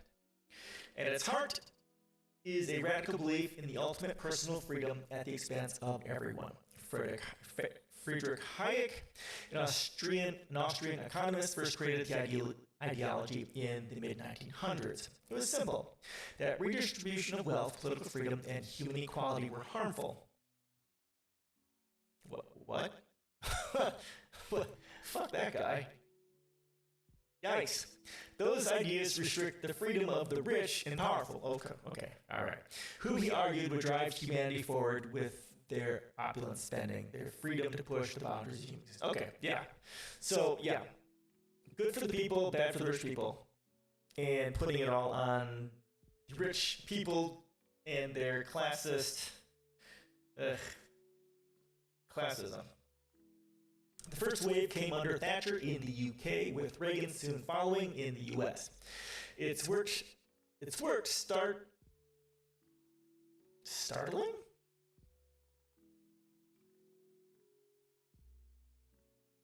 It's worked startlingly well. That's what it's supposed to be, startlingly well for those it was meant to.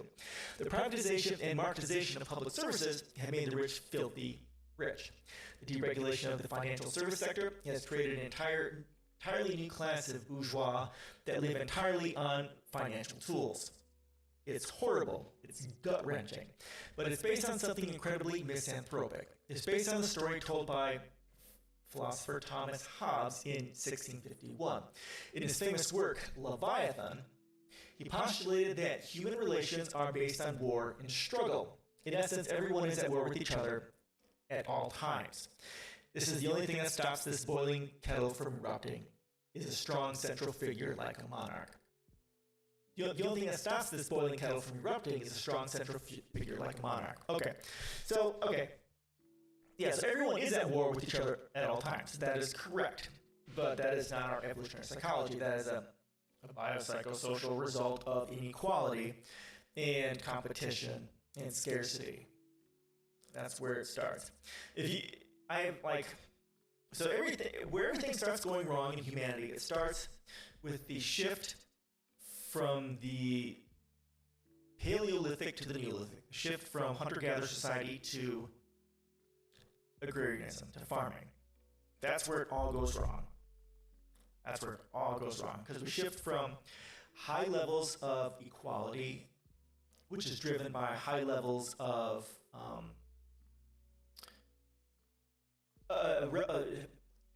powered by relative abundance in resources. If you have relative abundance in resources, you have high equality. Once you shift to agrarianism, then you've got high levels of scarcity. That's where tribalism, war, hierarchies, that's where patriarchy starts. I mean, all the bad things starts there at that moment, at that, several thousand year transition point. The shift from hunter-gatherer society to agrarianism because of the increase in scarcity. Scarcity is what is that which has driven the horrors we see today. And when you start looking at that, and again, I've got this. Can I bring it up? Let's see if I can bring this up.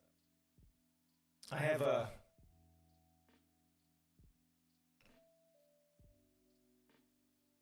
Not that one.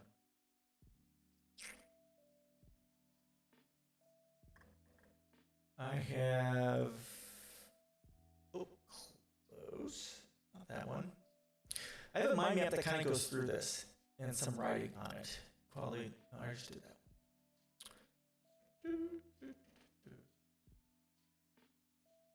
Evolution, Neolithic Revolution. Nope, not that one. Son of a bitch.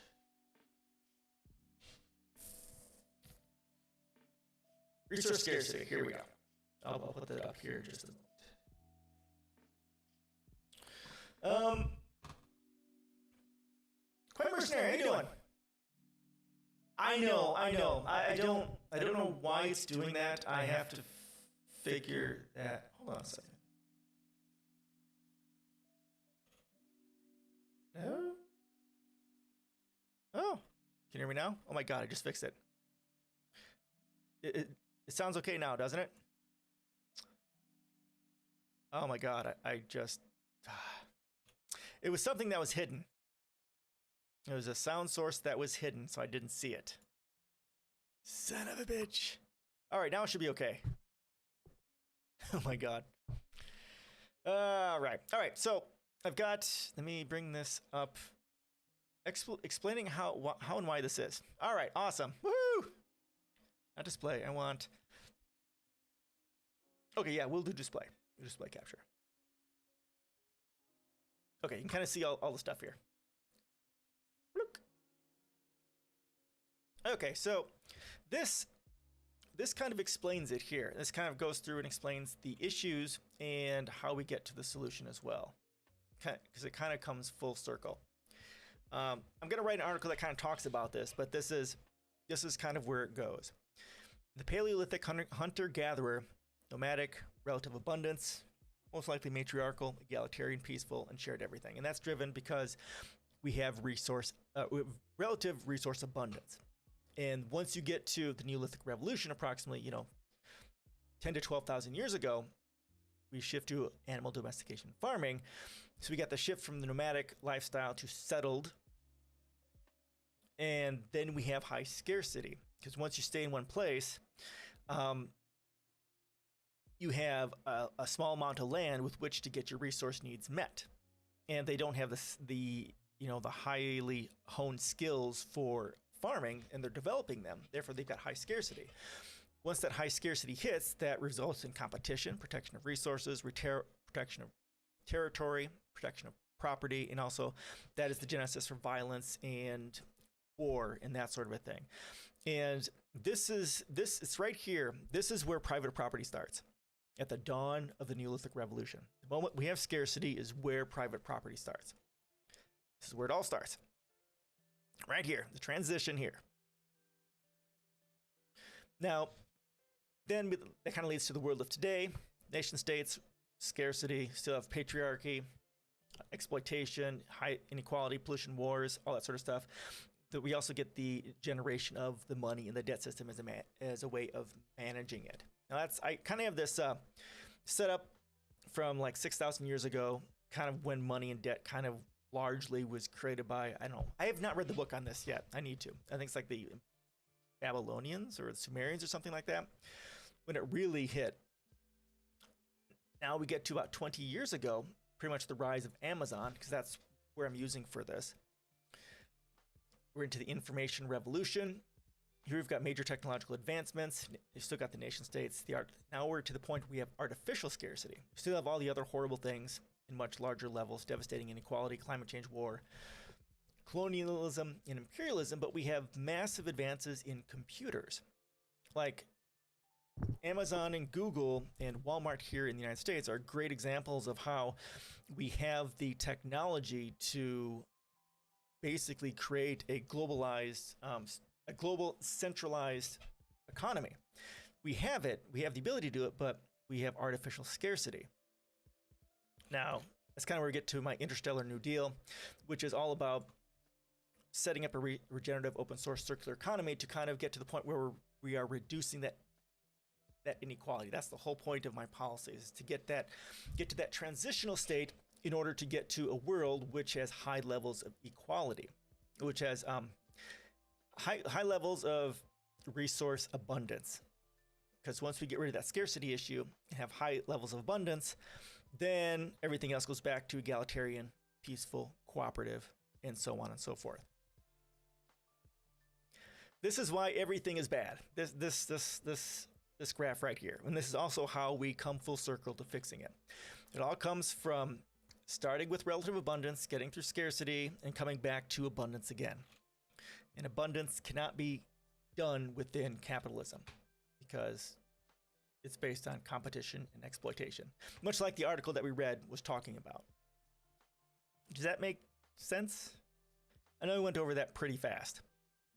I didn't stop for a long time. What happened? Oh, hey. So, okay. So, yeah, 7 months ago, a little over 7 months ago, I found out that my job was ending. And a job of 19 years. It was being phased out due to budgetary issues. And then I was having some medical issues with my head, which has been doing okay. Sleeping issues. Severe sleeping issues. And then we're also in the process of declaring bankruptcy, which we still haven't done, but we should be doing here shortly. So right now, yeah, I got a new job. I'm on my 3rd week. It is amazing. I'm right at home doing accessibility. I'm working with Western Governors University, and I'm one of their accessibility people. I will be one of their advocates, and also be doing accessibility auditing.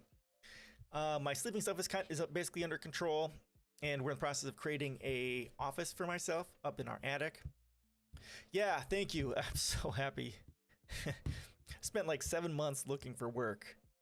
Over 7 months looking for work. Holy crap.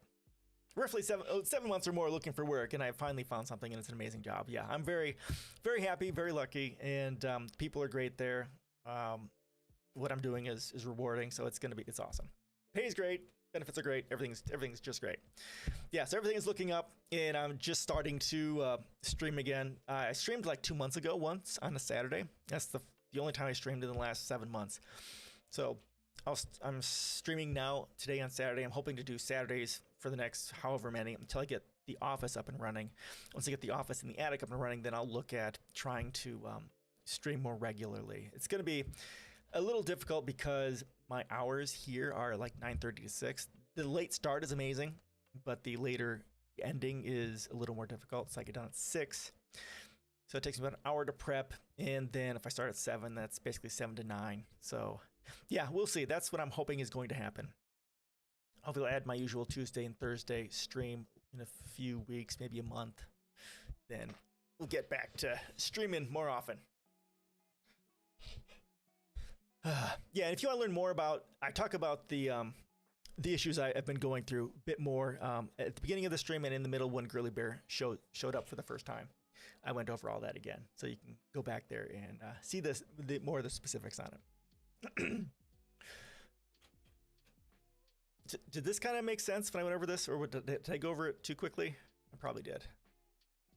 I think about this all too often. This is not in a post yet. I'm still writing the stuff for this, but I need to get it all figured out. This is it. This is why everything is broken, and this is also how we fix it. You like it? Good. Yeah, it took me forever I haven't worked on this in a long time, but it took me forever to figure out how to do this and what I wanted to track here so that it made sense. So I don't want too much there, but it has to be enough that it makes sense for the point I'm trying to make. And trying to figure out what the hell point I'm trying to make is also half the battle too. And writing the text for this isn't, I'm still not done with it. But this is it. At some point when I get it out there, it'll be on Discord, and I'll also, of course, share it in my stream too. I'll share the shit out of this too, like I do my intention within methods of exchange, like the books, Cancer of Capitalism. This will be another one that I'll end up sharing a lot of because this explains it. It explains it.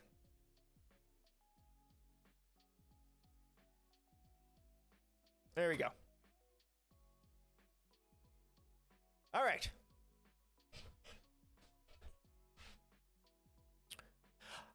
I did not put that chart in there. No, I didn't, because I'm not done with it. Because I still don't have it figured out yet, and I don't have the writing. Once I get the writing done and the chart done, I'll definitely put it out there, and everyone, it'll be in Discord, it'll be on my blog because that's where I post stuff, and then yeah, I'll be sharing it the crap in stream as well because that's where it all begins, and also finding out like on a larger set of writing. Oh, thank you, Gilead. Thank you. I appreciate that. It's over a decade of work. I try, a lot of my blog writing is just me trying to figure it out. You think they're insane? Okay. Fair. Most people would actually.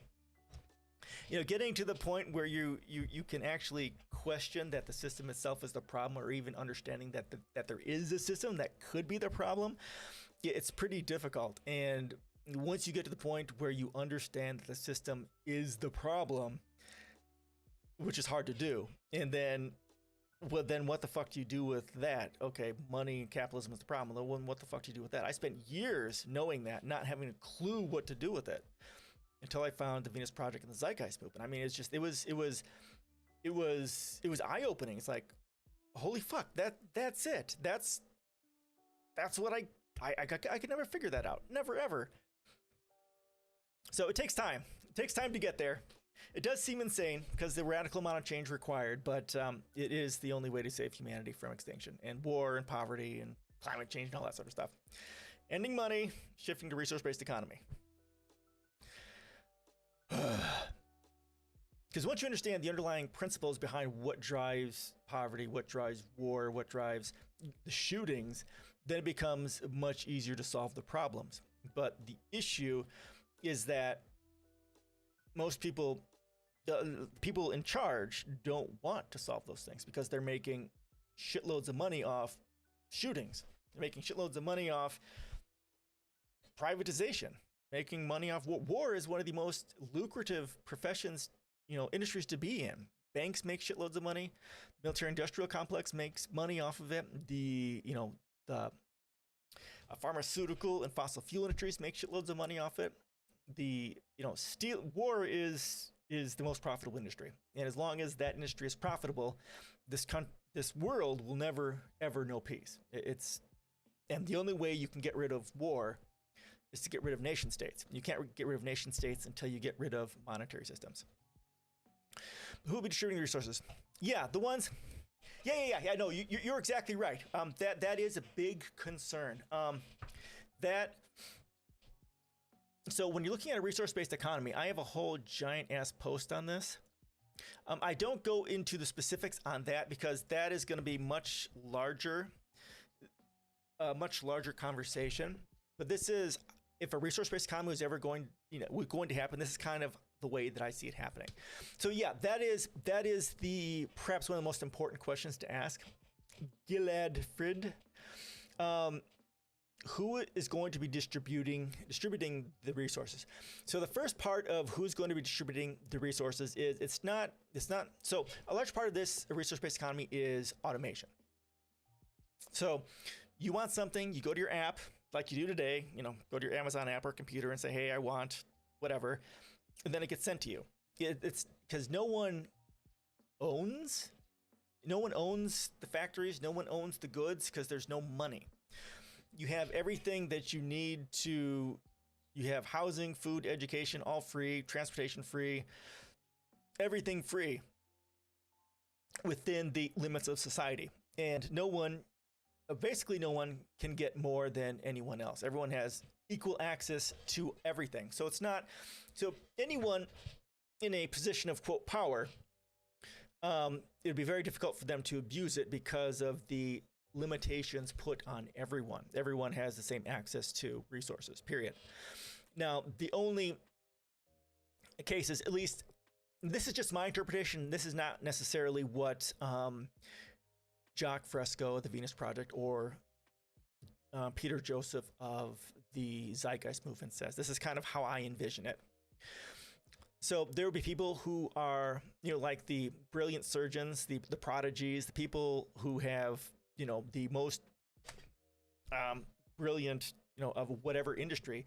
They might have slightly more access to resources, not personal resources, mind you, because everyone will have the same access to housing, same access to food and education, but they may be given, through their peers, their own institution where they can, train and study and teach others and perform their, whatever they do. Expect distribution to be completely automated. Well, no, I mean, humans will still be a part of it, but ultimately it'll be as automated as possible because no human wants to be a part of that. Now, where humans will be involved, obviously we're writing the code, right? Potentially creating the bots, right? Creating the design for the bots and the automation, right? The humans will be involved at various stages. I mean, it's not like, if humans left, everything would continue on like we weren't here, and that's not it. Humans still are a part of the process. It's just, the majority of the people in the world won't have to work. Although, the technical skills are still going to be required. You're still going to need roboticists and AI and programmers and that sort of a thing. But AI is going to be able to take over a lot of that. And when you look at like what AI can do as far as trend analysis and stuff like that, they can basically, like Amazon can basically predict what you're going to buy and have what you're going to buy near you, so that when you order it, it's going to be there in a day or two. So humans will still be a part of it. Most of it will be automated. Humans will be looking over things, making sure everything's going okay, right? But there won't be, like Amazon currently has, drivers delivering things. No, most things will be done by a bot and delivered to you. Most things are going to be automated. Everything that can be automated will be automated because the goal, it's more efficient to have bots doing it, should be able to protect itself from people with bad intentions that might. Right. See, the issue is, well, I mean, if everyone has access to the same amount of resources, what point is taking it from someone else do when they can get it themselves?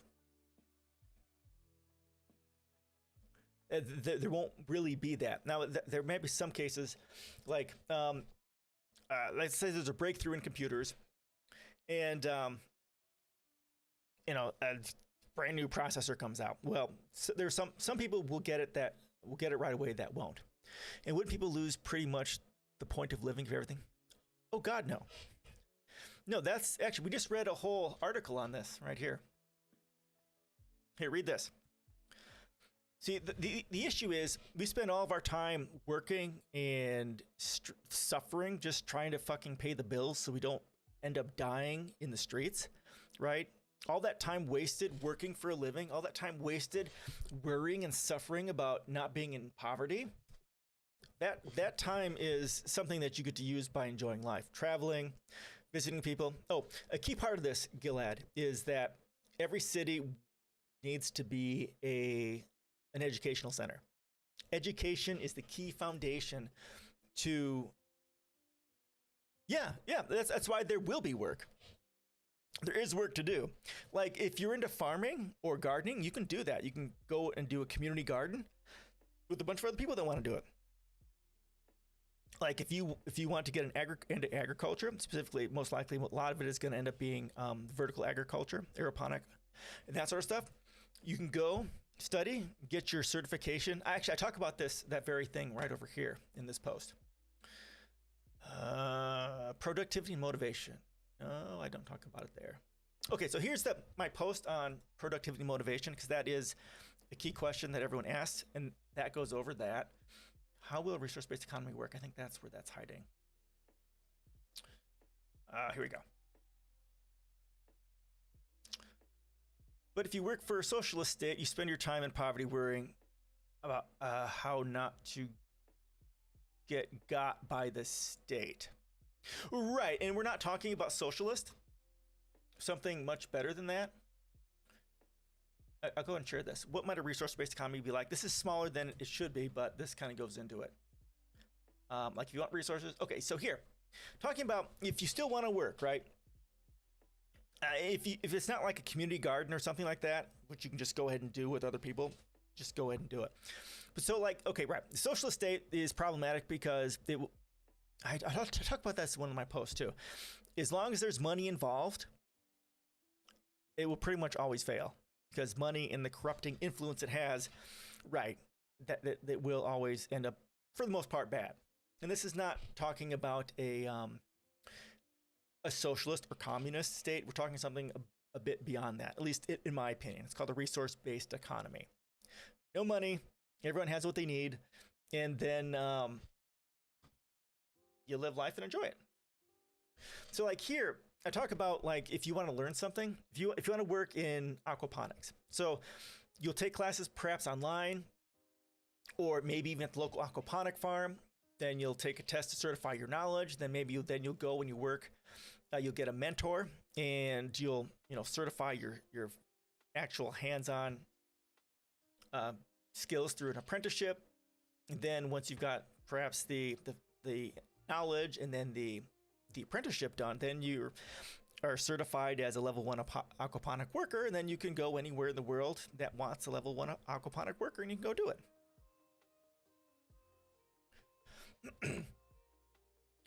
There's still going to be work, but most people won't have to work. If people want to work, create a garden, they can go do that. If they want to work, as a mechanic, they can go do that. Money is just a value system. Money by itself doesn't have worth. It's people that make money valuable. Why do you think that with your system, people wouldn't find other way? Well, it's not about, money isn't a value system. Money is a way that we exchange value based on scarcity, and specifically artificial scarcity like we have today. Yeah, I answered questions by, we have a great, oh my God, I don't remember his name. It's been so long. Oh my God, what was his name? Anaholics. He's from the Netherlands. He's still kind of a capitalist, but he has lots of great questions just on that sort of a thing. For example, some works of art are rare worth millions. Right, the money doesn't give it value. It's a way of exchanging value. So the art itself has value. What is that worth? It's worth this much of money or whatever. But there is a value system intrinsic to money, which is profit no matter the cost. I cover some of that stuff here. He always has some great questions, and I've answering questions from Discord. Well, it's not. That could be, but it could also be a direct result of there being too much money in the system and too much money being spent in certain areas where there isn't enough of resources. Too much money, not enough resources. That gives us. Well, it's not a value system. Gold is a resource. The market is a market. It's a way of buying and trading gold. Okay, here's one. Q&A from Discord. I talk about some of that stuff in here. If you want capitalism questions in here, the ones from Discord are typically from Anaholics, and they are all about capitalism questions. Let me search for Discord. Discord. Exactly the same way that scarce resources are worth more.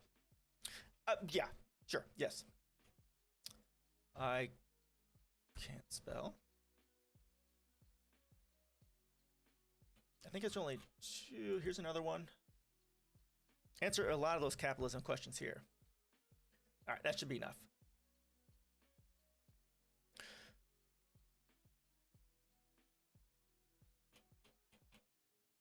How would you decide how much? Okay. How much of each resource everyone is entitled? Right. So that is the hard part. That is, I talk about that in here. So when you look at how resource-based economy might come into being, like the big ass middle section is all math.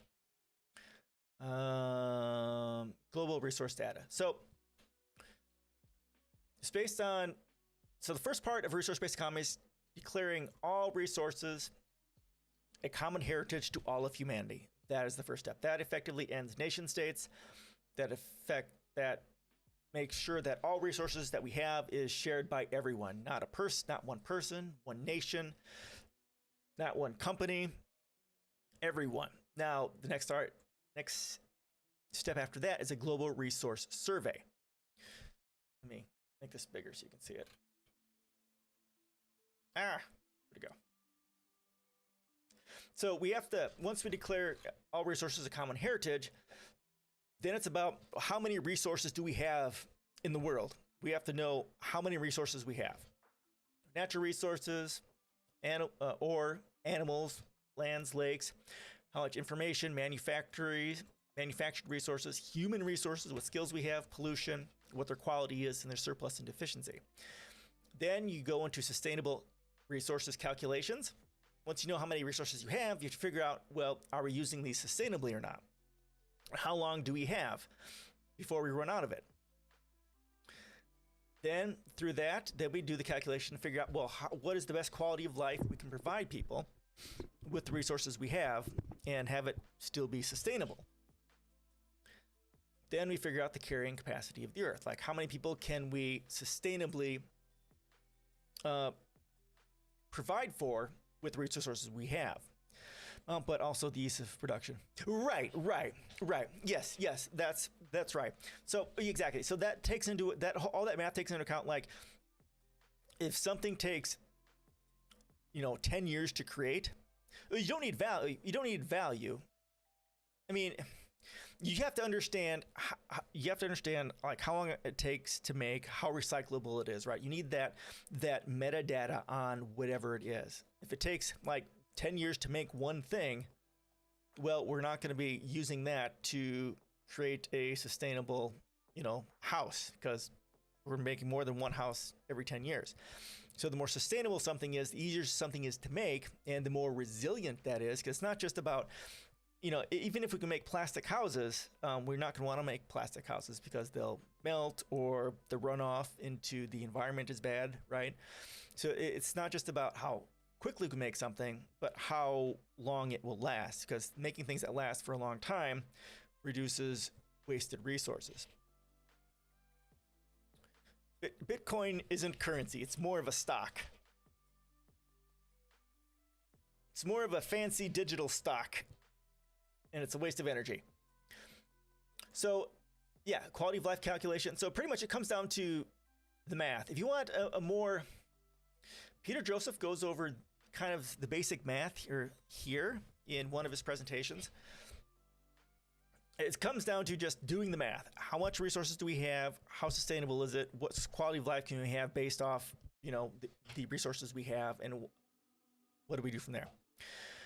Suited for a job is valued more for it. Sure. Yeah, sure. Definitely.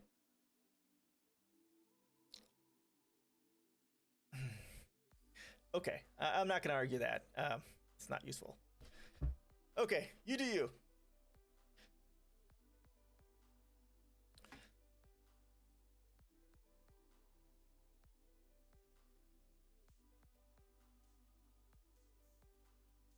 Okay.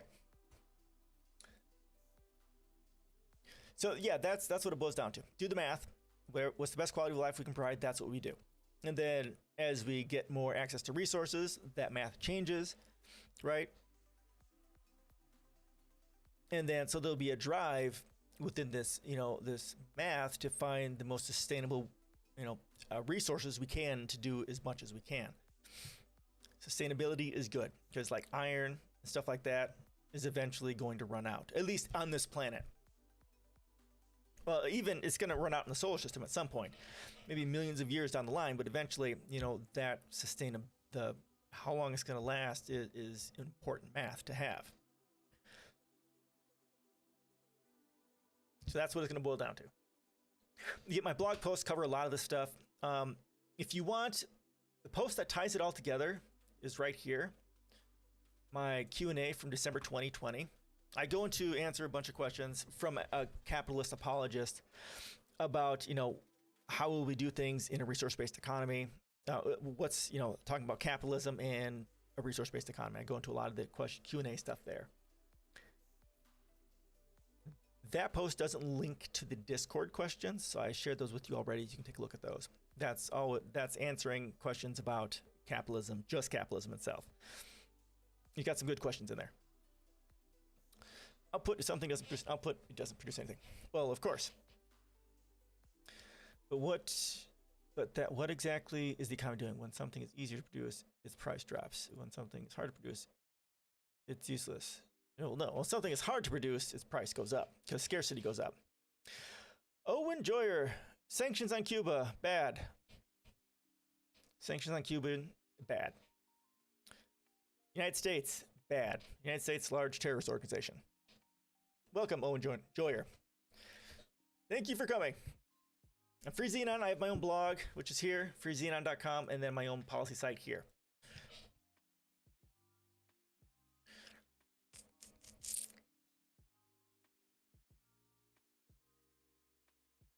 Yeah, like diamonds are hard to produce. Computers are hard to produce. They're not useless. They're very useful. North Korea. I'm going to say any sanctions the U.S. has is going to be probably bad because United States is bad, period. I don't know that much about North Korea and the situation there, so just assume if the United States is putting sanctions on them, they're probably bad. That we're bad. No, sanctions on Cuba is bad. I mean, we've had them on there for, 60 years? Just because they're not capitalist. Not capitalist, but they're trying to be socialist, or as close to socialist as they can. That's why it was done, because they weren't capitalist. Shifting to socialism. I write about that sort of a thing in one of my posts. US bad? No. United States is one of the worst, because we are the largest terrorist organization in the world. Don't get me wrong, Putin bad. He's bad. He's a horrible human being. A lot of those other, North Korea, there's other countries, their leaders are bad too. Don't get me wrong. We're bad. We are much worse in some ways than many others. Easy to find. Well, you're right. You're right. There's what's the diamond company? Son of a bitch. What's that diamond company? Yeah, exactly. They jacked up the prices through artificial scarcity, and they also jacked up the price through pushing for the marriage industry. They could be capitalist and raise the standard of living, socialist governments. That's not true. I write about that. It's not that simple. It's not that simple. It's not that simple. Okay, now I'm gonna have to go into this. Where did I write? I write about that in here actually. So, in here. So the issue with let me get to it.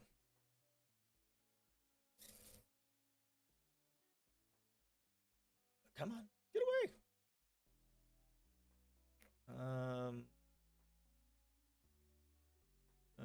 Here it is. Here it is. So this is at the very end of my post. Excuse me. So it's actually objectively right, even for countries that didn't use colonialism. Yeah, I'm not even going to go into that. So this is ultimately there are 4 primary factors that led to the failures of almost every attempt. I need to fix that at socialism or communism. How to run an economy. You are exactly wrong, Gaskell.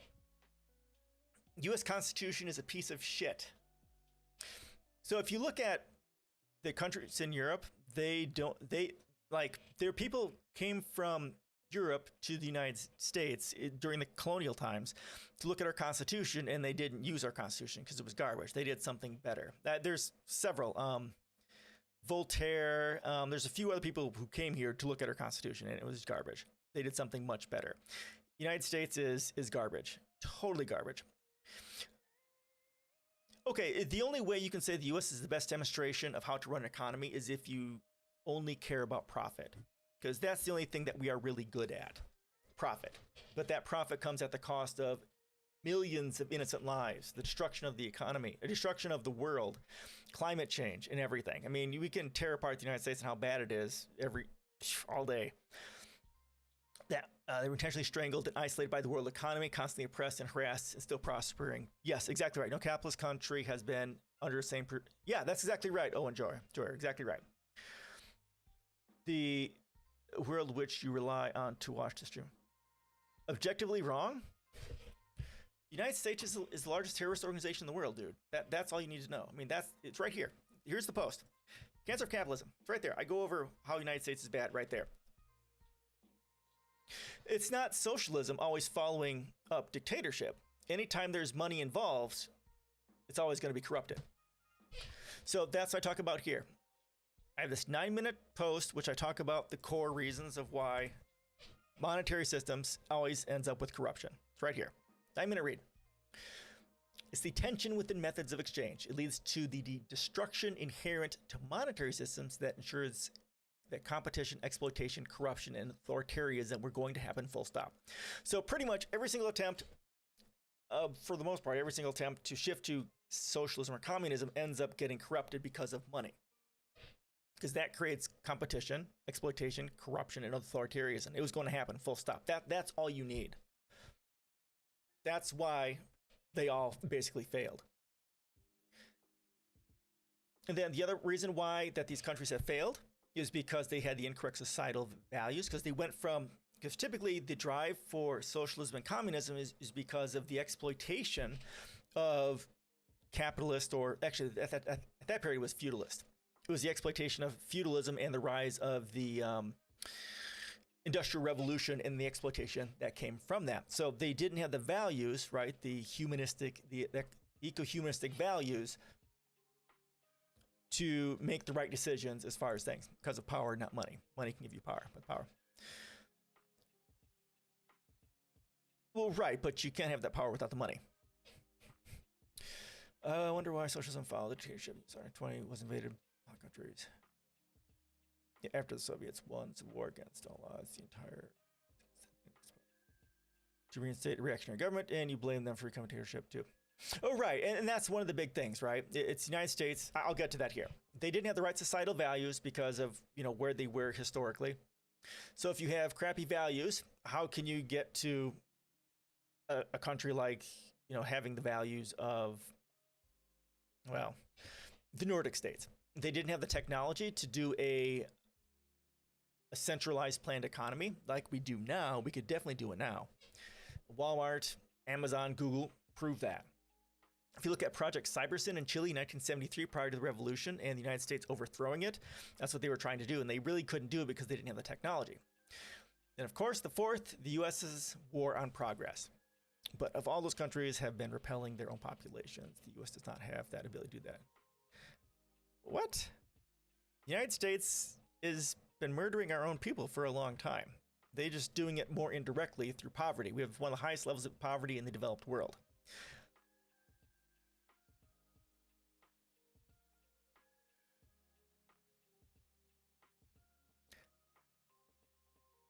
First of all, communist societies do not exist. There have been 0 communist societies in the world, because one of the primary traits of a communist society is it is a moneyless society. There are 0, well, large-scale moneyless societies in the world. All the societies that we call communist are actually attempts to go to socialism, and pretty much all the socialist attempts have failed into authoritarianism and corruption because of the inherent corruptions of monetary systems and scarcity.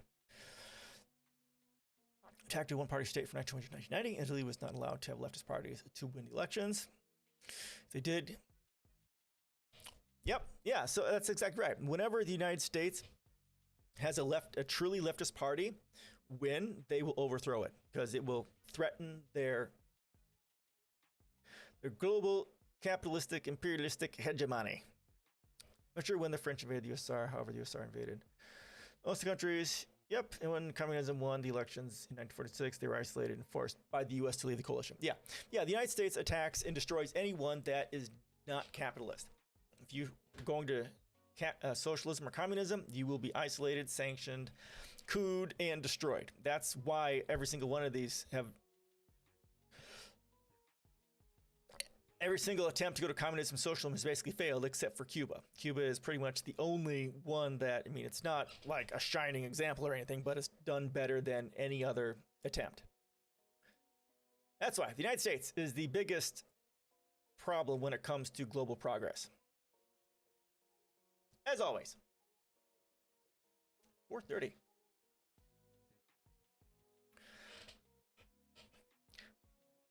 There are no communist countries. There are no communist countries. There are 0 communist countries. After they forced us to keep the fascists, we kicked out of Italy, forced us to live in a democratic country. Yeah, US bad. US is a terrorist organization. We have attempts to go to socialism. No communism. Technically.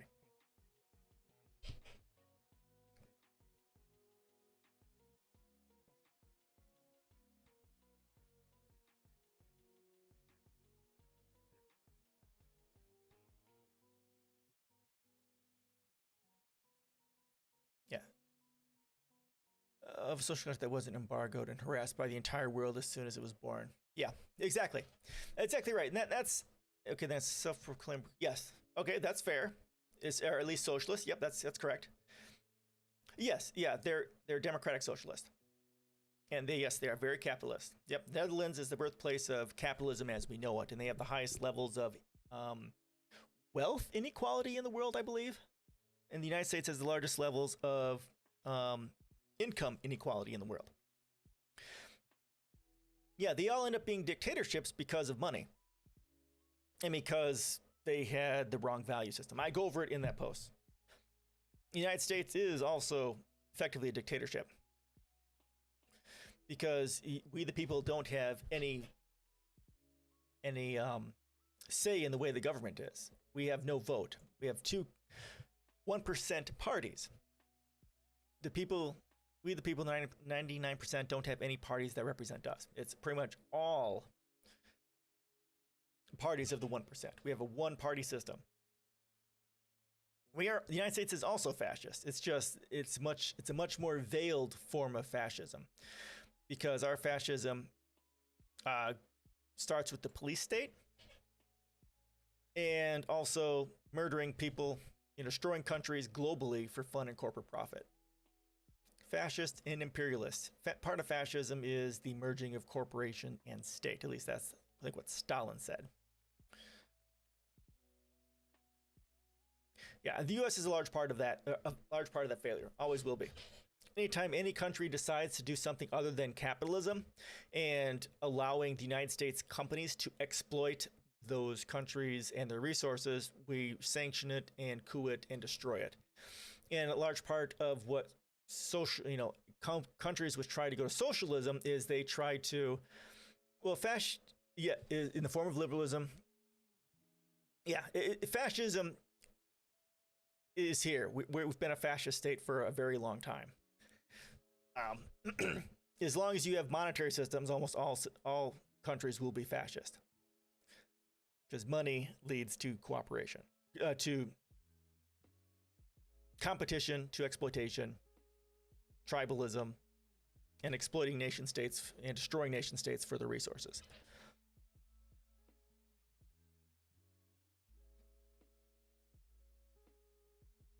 I was saying something.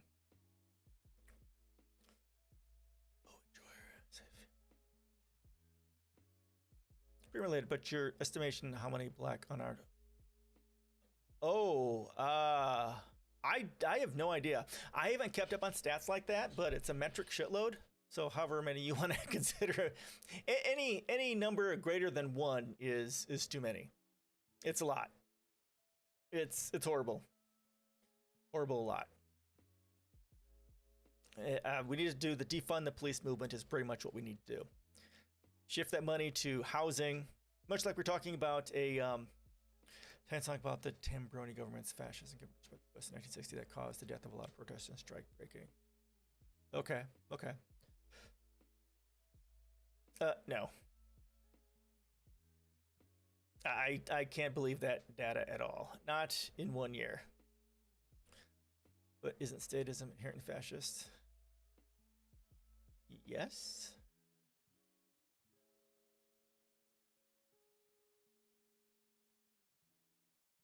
Let's see, what was the number?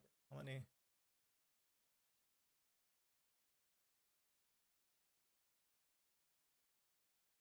Well, let's see.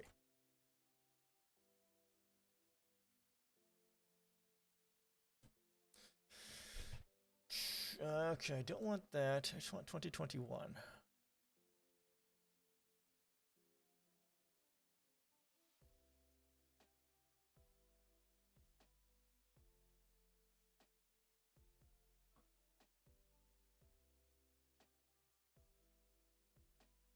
Okay, I don't want this, but this is useful.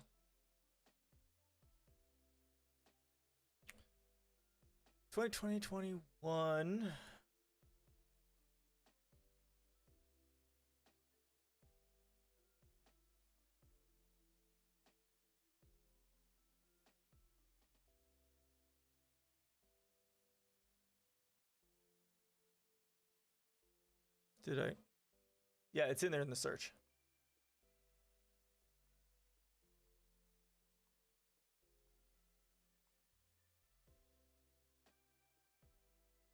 All right, that's not going in numbers.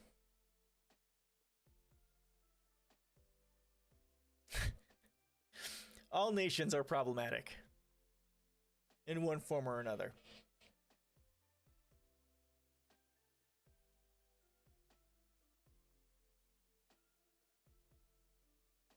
All right, I'm going to keep reading here.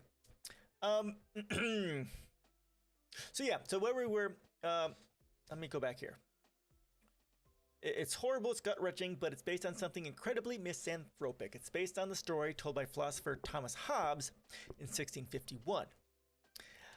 In his famous work Leviathan, he postulated that human relations are based on war and struggle. In every sense, everyone is at war with each other at all times. The only thing that stops this boiling kettle from erupting is a strong central figure like a monarch. Okay, this is from May 2020.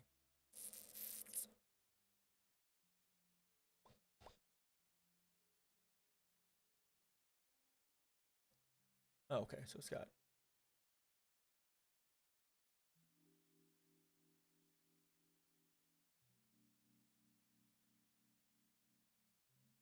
Okay, so it's got 1, 2, 3, 4 for this year. 1, 2, 3, 4, 5, 6, 7.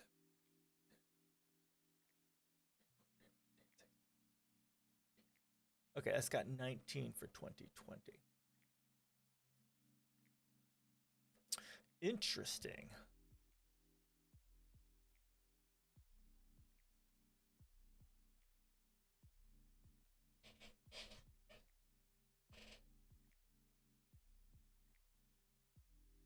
What is this data based off of, though?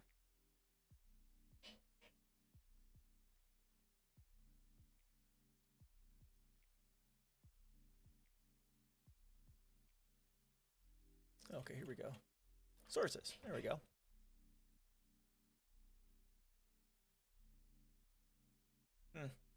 Interesting. Oh.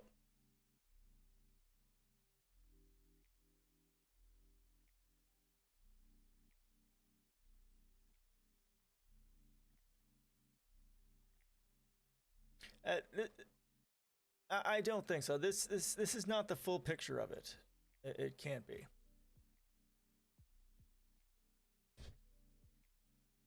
Here.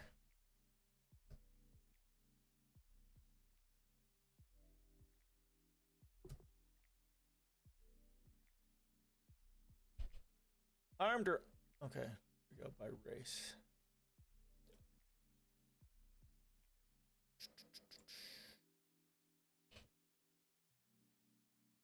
It's not that many. 1,000. White, black, 139. This is based off. And the big problem. Okay, so the big problem with this, with these statistics, is that they're not required to record this stuff. Here we go. There isn't a national requirement for police departments to record this. That's a large reason why this stuff is not reported correctly. We don't have real good numbers on this. Okay, let's see. What does this say about people? 3 times more likely to kill. Yep. Blah, blah, blah. Where are the numbers?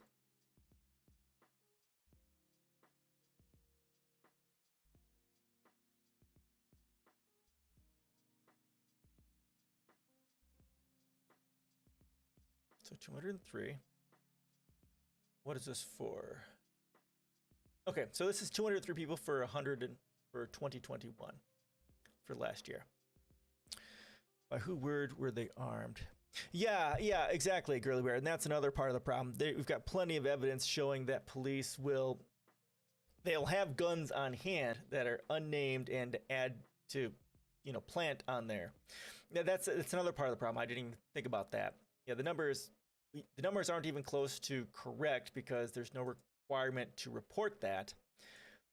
And of course they have guns to plant on them too. Yeah, it's hard to know because of the corruption inherent to the police force. Yeah, I know, and that should be required, but they don't always have them on, or they turn them off before they murder someone, or they cover up the murder by not releasing the body cam footage and or erasing it. There's just significant amount of corruption involved in this, and they'll have a phone or whatever in their hand or nowhere near it to be a threat. Yes. Yep. Yeah, exactly. Yeah, they'll say, oh, I thought he had a gun, therefore I get to murder him free of charge.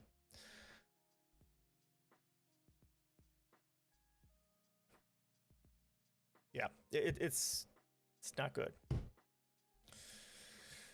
Police are not your friends. Definitely not to friends of people of color.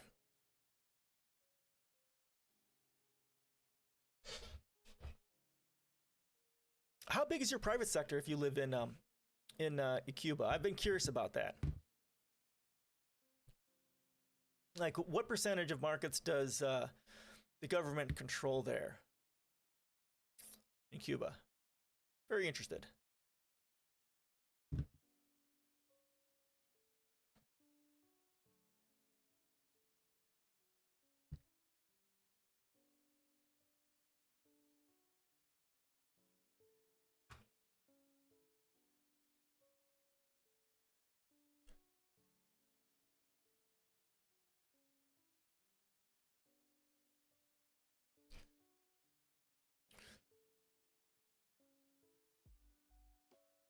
Cuba market liberalism. Cuba.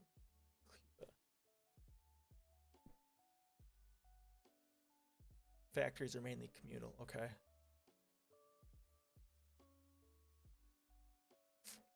What sort of private industries are there? Or what sort of things are privatized? Allowed to be privatized? Tourist industry, which is private. Okay, I suppose that's pretty, makes pretty good money.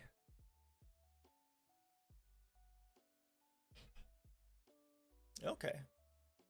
Interesting.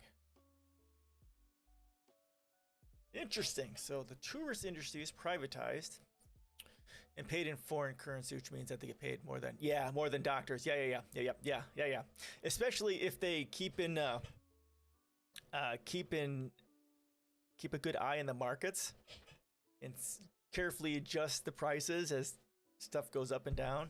Oh yeah, make a killing. Offers killed 1,100 people, one of the deadliest years on record, mapping police violence reported. Yeah. That's part of my policies. We need to get rid of we need to have a national registry of people murdered by the police. That needs to be a large part of it. It needs to be centralized so everyone has access as well. So that, researchers and law enforcement have access to it. So the FBI can look into it and stuff like that. Yeah, don't give him your street. Jesus Christ, dude. Seriously.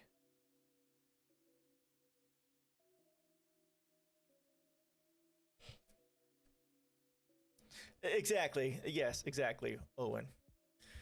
Yeah, that's, yikes, dude. Come on. Come on, Gaskell. You can do better. You can do a lot better than that.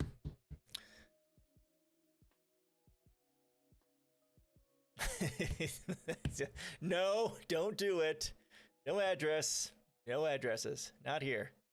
Gets recorded. Goes to YouTube. Just no. No addresses. Nobody. Nobody. Don't do it. No. No, Gaskell, we're not doing that. Yeah, give him the GPS. Do that. Gaskell, we're not doing this. Seriously, that's messed up. Not giving addresses, not giving neighborhoods, not giving streets, not giving anything. That's a violation of privacy. You could be a serial killer. You never know who's out there. Real Cubans don't exist. I've never met one, so I don't know. Have I? I don't know, actually.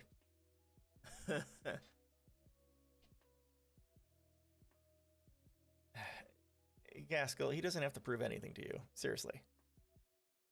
Seriously, dude, get off it. Move on to a topic that's more useful.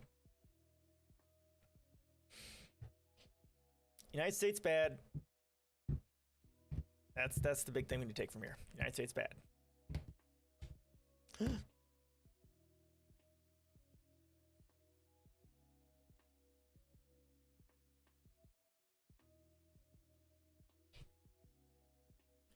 And how do you know that?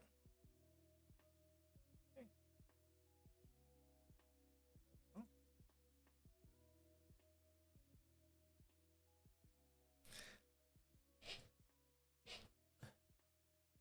U.S. bad. Largest terrorist organization in the world. And United States is why humanity is going extinct. Here's my policies on the U.S. machine for war and terrorism. USA bad. Oh, actually, let me go to my environment here.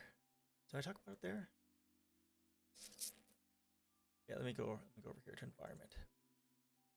So good that they didn't allow Italy to become a democracy until 1990.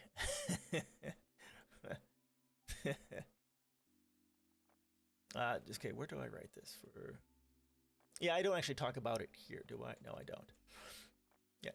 So for the money we gain from ending the US's global terrorism programs, we can redirect it into massive infrastructure spending to support a complete shift to sustainable communities, energy, transport, farming, etc., as well as working towards directly and aggressively combating climate change and global pollution. Working quickly to combat climate change and cleaning up global pollution is an imperative, for if we do not, then humanity will soon be destroyed by our willful corruption and ignorance.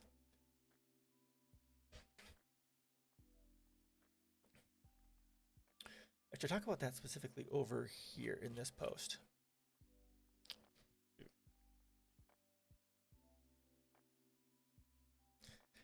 Come on, Gaskell. Do something. Here, how about this? How about... Can I do a timeout?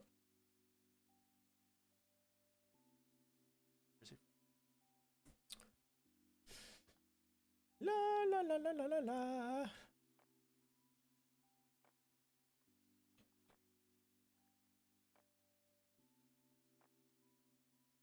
Let's give Gaskell a small timeout. Look. Give Gaskell a small 10-minute timeout to simmer down. We've got 13 minutes left in the stream. So we're almost done. 12 minutes now. Yes, thank you for not doxing yourself on stream. I mean, yikes. Yikes. So we're reading this article on why capitalism is the underlying cause of mass shootings. We're kind of in the middle of this here. I'll go and read this one over again, and then we'll continue on. Does anyone have any questions at this point? Anti-blasphemy laws, but you can pay a tax if you insult. Seriously? That's messed up. Anti-blasphemy laws need to go away. That's just super messed up. All right, it's horrible. It's gut-wrenching, but it's based on something incredibly misanthropic. It's based on the story told by philosopher Thomas Hobbes in 1651. In his famous work, Leviathan, he postulated that human relations are based on war and struggle. In essence, everyone is at war with each other at all times. The only thing that stops this boiling kettle from erupting is a strong central figure like a monarch. Yep, it's enshrined in the Constitution. Oh, Jesus. It comes from fascist law of... Why... Which is... Italy. Okay. Yeah. That's wrong. That's going to be hard to fix, though. Yikes. Pull back the veneer, and you'll see. We are just as sordid, self-serving, and maximizing as ever. We have heard this story so often that it's become part of us, and it's changed the way we address problems. We no longer work together to solve issues. Instead, we are individuals striving against each other to overcome our private problems. It's enough to make you feel alone, abandoned. I'll admit that in moments of weakness, I tend to recoil into self-survival mode. My first instinct is to protect myself, to withdraw, to disentangle. One of the hardest lessons I've learned early in my career has been to not treat your employer loyally. It's hard not to be self-maximizing when you feel exposed to the pressures of your employer, when you've had to scratch your way out of a sea of equally qualified applicants.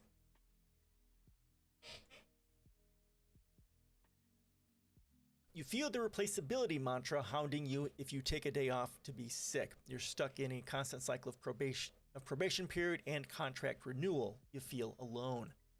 Why not surrender to this narrative then and forgo any bonds of fraternal cooperation? Because its consequences have been catastrophic. The very existential crisis that we face as a race cannot be solved by individuals, as much as we applaud someone like Elon Musk for having the gravitas to launch a sports car into space. His solutions are not social solutions. Silicon Valley is morally bankrupt. True statement. They look for tangential technological advancements to circumvent society. Musk's own Hyperloop idea is a private solution. Even if it works, it will only be able to hold 16 people at a time.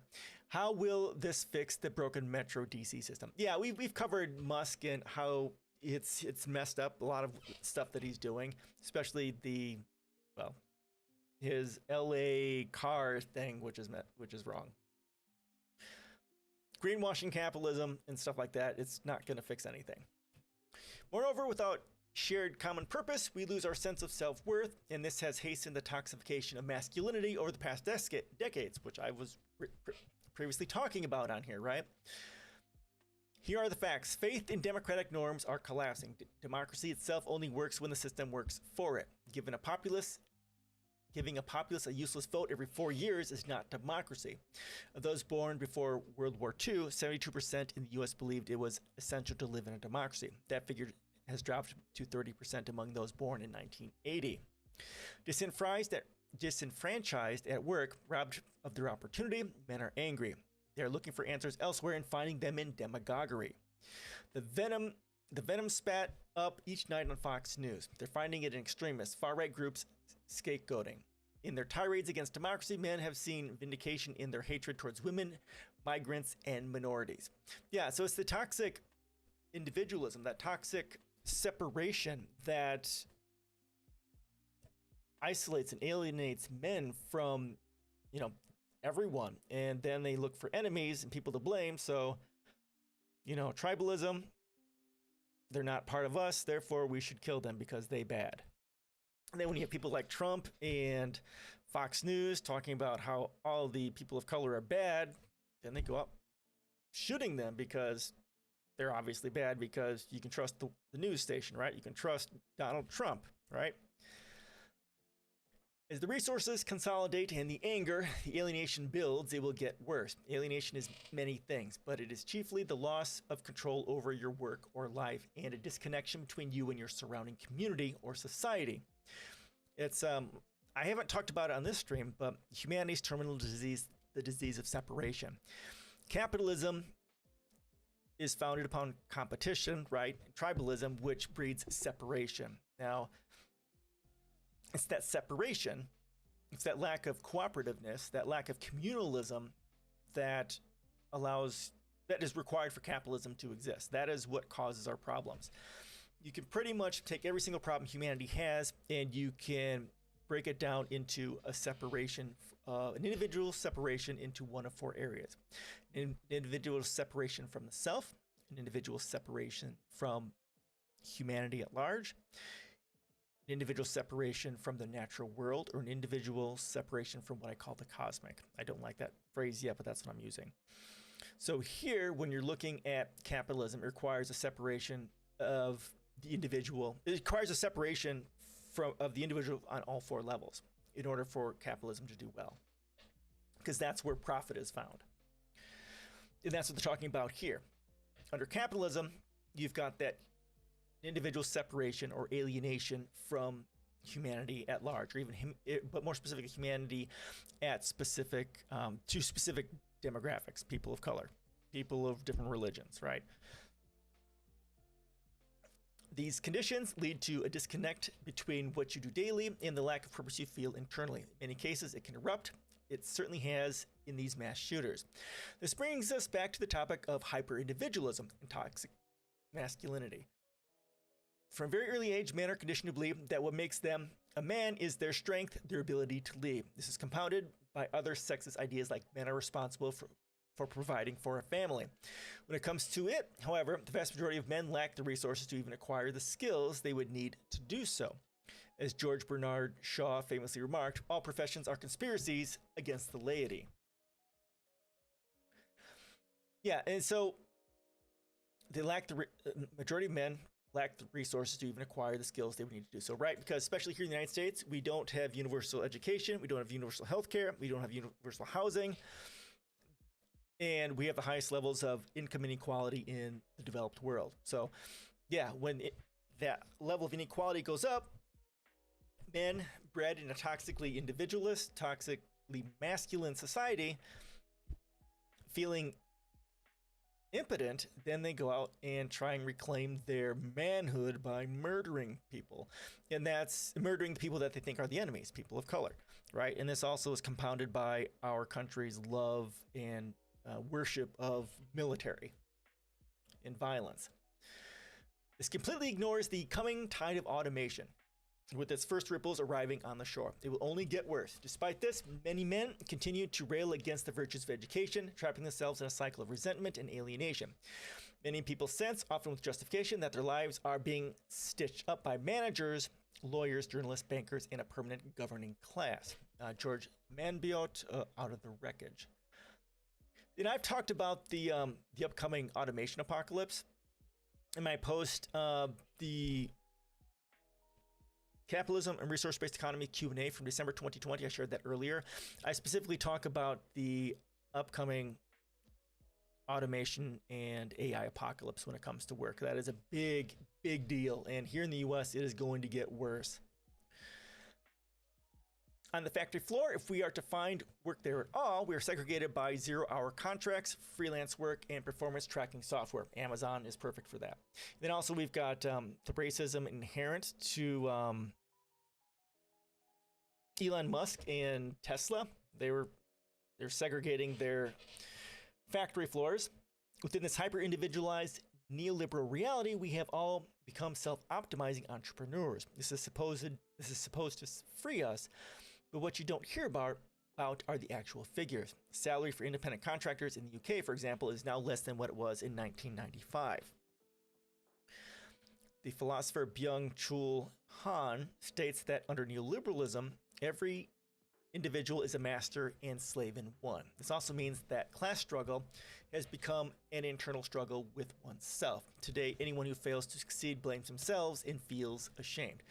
Yeah, because that's all about the individualism, the toxic individualism, and that, not taking into account that society, that our systemic and structural violence that is created by virtue of, the state and the laws and culture isn't part of the problem. Now, this isn't to say that individuals don't have any, blame for this, but there is a huge amount of blame to go around by the systemic and structural violence inherent to the system itself. And unfortunately, our brains aren't really built to understand things on that high level conceptual way. It's all about, individual things you can see and hear. But thinking, about systemic and structural violence is very difficult.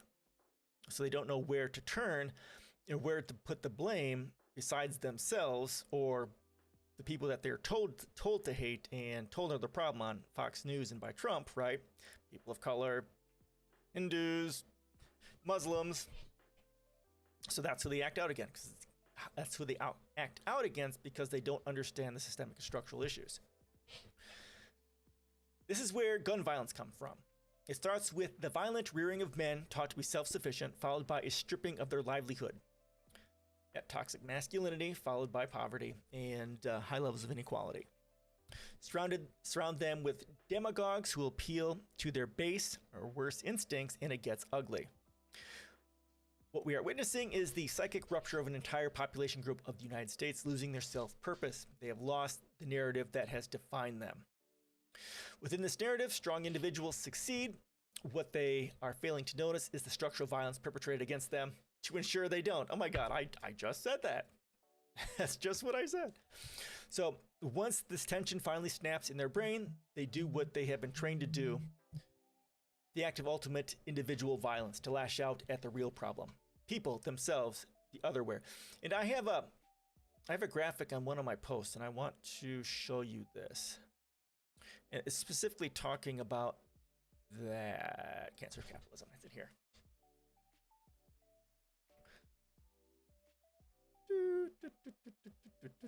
Oh, here it is. So as the level of inequality goes down, as equity goes down, poverty goes up, and so does the sociopathy. So that results in crime, violence, depression, and suicide. And as someone gets more rich, the sociopathy increase, which results in war, imperialism, colonialism, exploitation, and larger scale things. Basically, the level of violence that an individual, how a person lashes out, is directly proportional to the level of influence that they have. So rich people can affect many people, so that's how their sociopathy is inflicted upon the world. Whereas people who are impoverished, they can only affect themselves or individuals. So that's how their violence lashes out. Inequality leads to societal dysfunction, and this is how it works. Okay.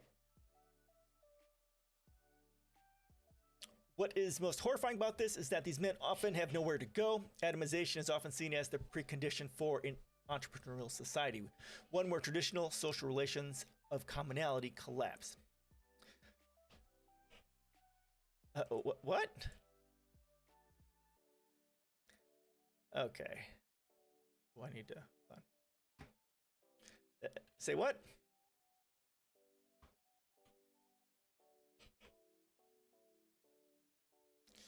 Okay. I have low tolerance for that. Okay.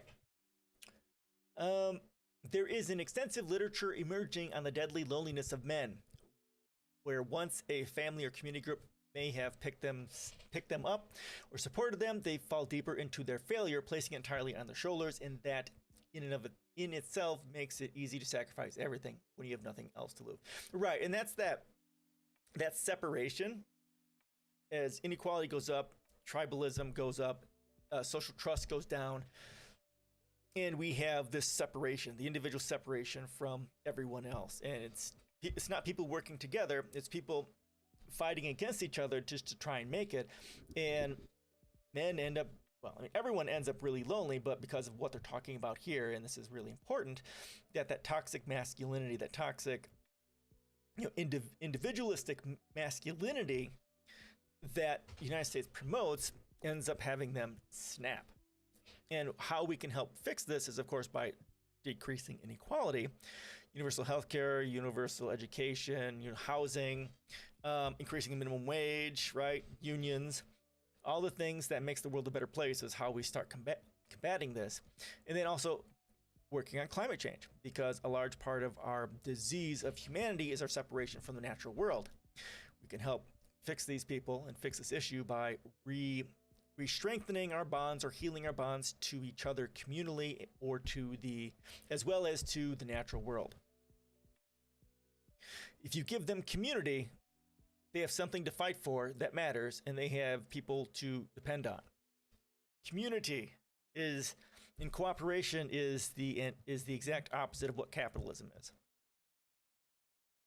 White domestic terrorists like Timothy McVeigh and Anders Breivik are united by a narrative of victimhood and the heroic struggle between the faithful and the unfaithful, the authentic and the inauthentic.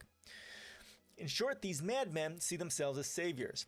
Gun reform will help, but America is rotten to its core. Boom. And it requires radical reformation of society and its communal policies. Preach. But it's possible. The wonderful thing about neoliberalism is it's all bullshit, but it's powerful bullshit. We've broken our social bonds and abandoned our sense of commonality based on a lie. We as human beings possess an unmatched amount of compassion. This is something almost unknown in the animal world. At the age of 14 months, we begin to help each other. As a species, we survived because we worked together, not because we were stronger or faster than the other animals. Moreover, we are hardwired to be social beings. The pain caused by social isolation can be worse than physical pain.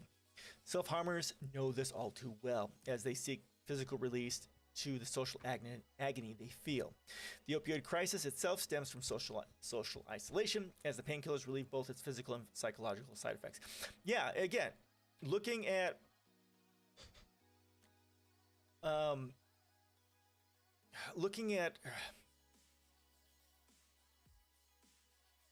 bringing people back together, strengthening our community.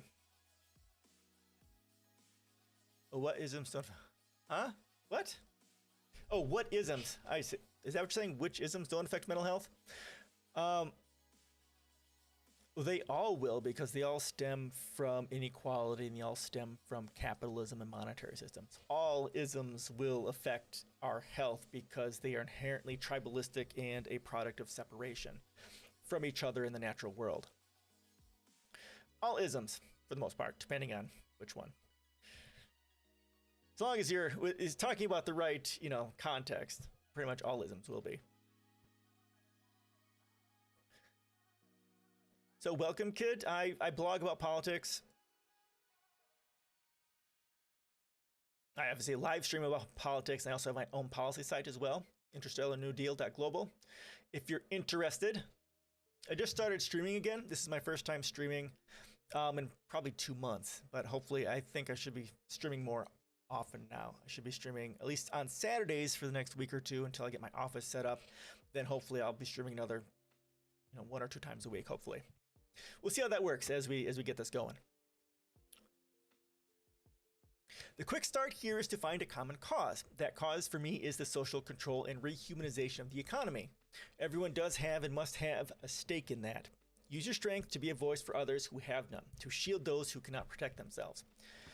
As Thomas Paine wrote, the mutual dependence and reciprocal interest which man has upon man in all parts of civilized community upon each other create that great chain of connection which holds it together.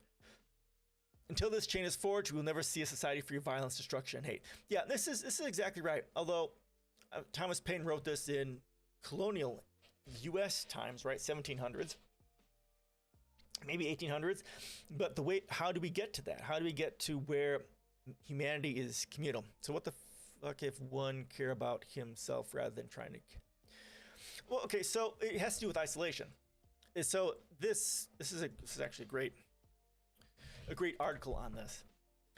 It's all about how the toxic individualism and the toxic masculinity, specifically with the United States, because of that isolation that these people feel who go out and shoot people, they're isolated and they feel like a failure because poverty, inequality, right? They don't have access to universal health care, universal education. They don't have all the things that to be a man is in the United States is something that they have failed to do because of the toxic individualism inherent to capitalism, especially within a highly unequal society like the United States. If our society was more equal, social trust would go up, and so would our social bonds. So social trust going up means there's more trust, and therefore there's less individualism and more communalism, so that people don't feel alone. It's that loneliness. That's a lot of the issue that capitalism has, especially on a country like the United States, that the level of inequality and the level of toxic individualism is so powerful that people are going to, addiction, cutting themselves, murdering people, killing themselves, right? Suicide, depression, anxiety, murder rate, and so on. All that stuff is one of the symptoms of the individual separation from their community. And honestly, I said this before early on stream that, our species started out as cooperative and egalitarian society and sharing everything. And our world today is the exact opposite of our evolutionary psychology. And it's that conflict that helps to drive the problems that we're seeing here, because our world today, especially when you look at the toxic level of individualism as compared to our evolutionary psychology built in cooperation and collectivism and sharing, right? It creates that problem. It's the individual's extreme separation from the community that causes a lot of these problems. And I talk about this in some of my writing. But the only way we can help fix this issue of gun violence is to create high levels of equality. Universal health care, universal education, housing, minimum wage, right? And also the environment too. The war on climate change has to be part of this solution, because that connection to the natural world is important. I mean, if we don't have food, we don't have life, right? So we have to do that as well. We have to reconnect individuals with their communities and the rest of humanity, and then reconnect humanity with the natural world. That's the only way we solve this. And it cannot be done within capitalism, because capitalism is viscerally against connection. It is against connection. It thrives in states, in conditions where everyone is separated, because that is where money is made. Money is made by psychologists. Fashion days will come, people become more kind, even though. Well, right. So, there's plenty of studies to show that people who suffer, poverty, tend to be kinder and more generous, right? It's knowing suffering makes people kinder. But eventually, when you push that suffering too far, things snap and they start shooting people. All right, humans have only a limited capacity for suffering before things really start breaking, right? Sure, toxicity is in fashion. That's that's worshipped effectively, right? Especially by the right. But yeah, it's it just it's just all the wrong things are worshipped and are supported by our society, and that all needs to change. All needs to change a lot. All right. Kid with Ho 3, how you doing today? I've reached my 3-hour mark. I've actually run over a little bit, which is fine. And again, I'm gonna call it for today. But if you have any last minute things you want to say before we call it a day, please put that in here. I can give it a quick comment. Then I'm going to I'll stream next Saturday at the very least, and hopefully once I get my office arrangement dealt with, I'll try to stream at least 2 other times a day, 2 other times during the week. And if you want to know more about me, you can get the links down below in Twitch. Here's my blog. I've been blogging about politics for over a decade, and here's my policy site as well. I've got a lot of stuff there too that can answer some of your questions. Oh, thank you so much. Oh, Girly Bear, I appreciate that. Yeah, it's still up there if you want to watch it. I'm so happy you made it too. You're good? Okay. So, yeah, thank you for the follow. I appreciate that, man. I appreciate that so much. I'm glad you liked what you heard at least a little bit. So yeah, I'll try and do it on Saturday, probably 2 to 5 again, if my wife lets me. I should be okay for that because I think she leaves near then. And then, yeah, if you guys want to jump on my Discord too, that's down below. I am active on there. You know, people are active, and my Twitter is there. My Facebook is there. I'm on Facebook and Twitter all the time too. You can follow me there as well. Once I get back into the stream of streaming, I'll typically post to Facebook and Twitter that I am streaming as well. Yeah, I will. I'll let them know. My daughter's over at my parents' house now, and the wife will be home, I think 6 o'clock from teaching yoga. So I will let them know. Thank you, Grilly Bear. So yeah, last call for comments. Then we'll call this a day. Woo, streaming again. Anything? Last call for alcohol. I can't speak. Going once. Going twice. All right, guys. Thank you so much. Thank you so much for gifting me with your time. I really do appreciate it. Have a great weekend. And you can follow me in all those places. And if I don't see you next week, hopefully I'll see you again. Thank you, Girly Bear. Have a great week. And we'll see you guys later. Bye-bye.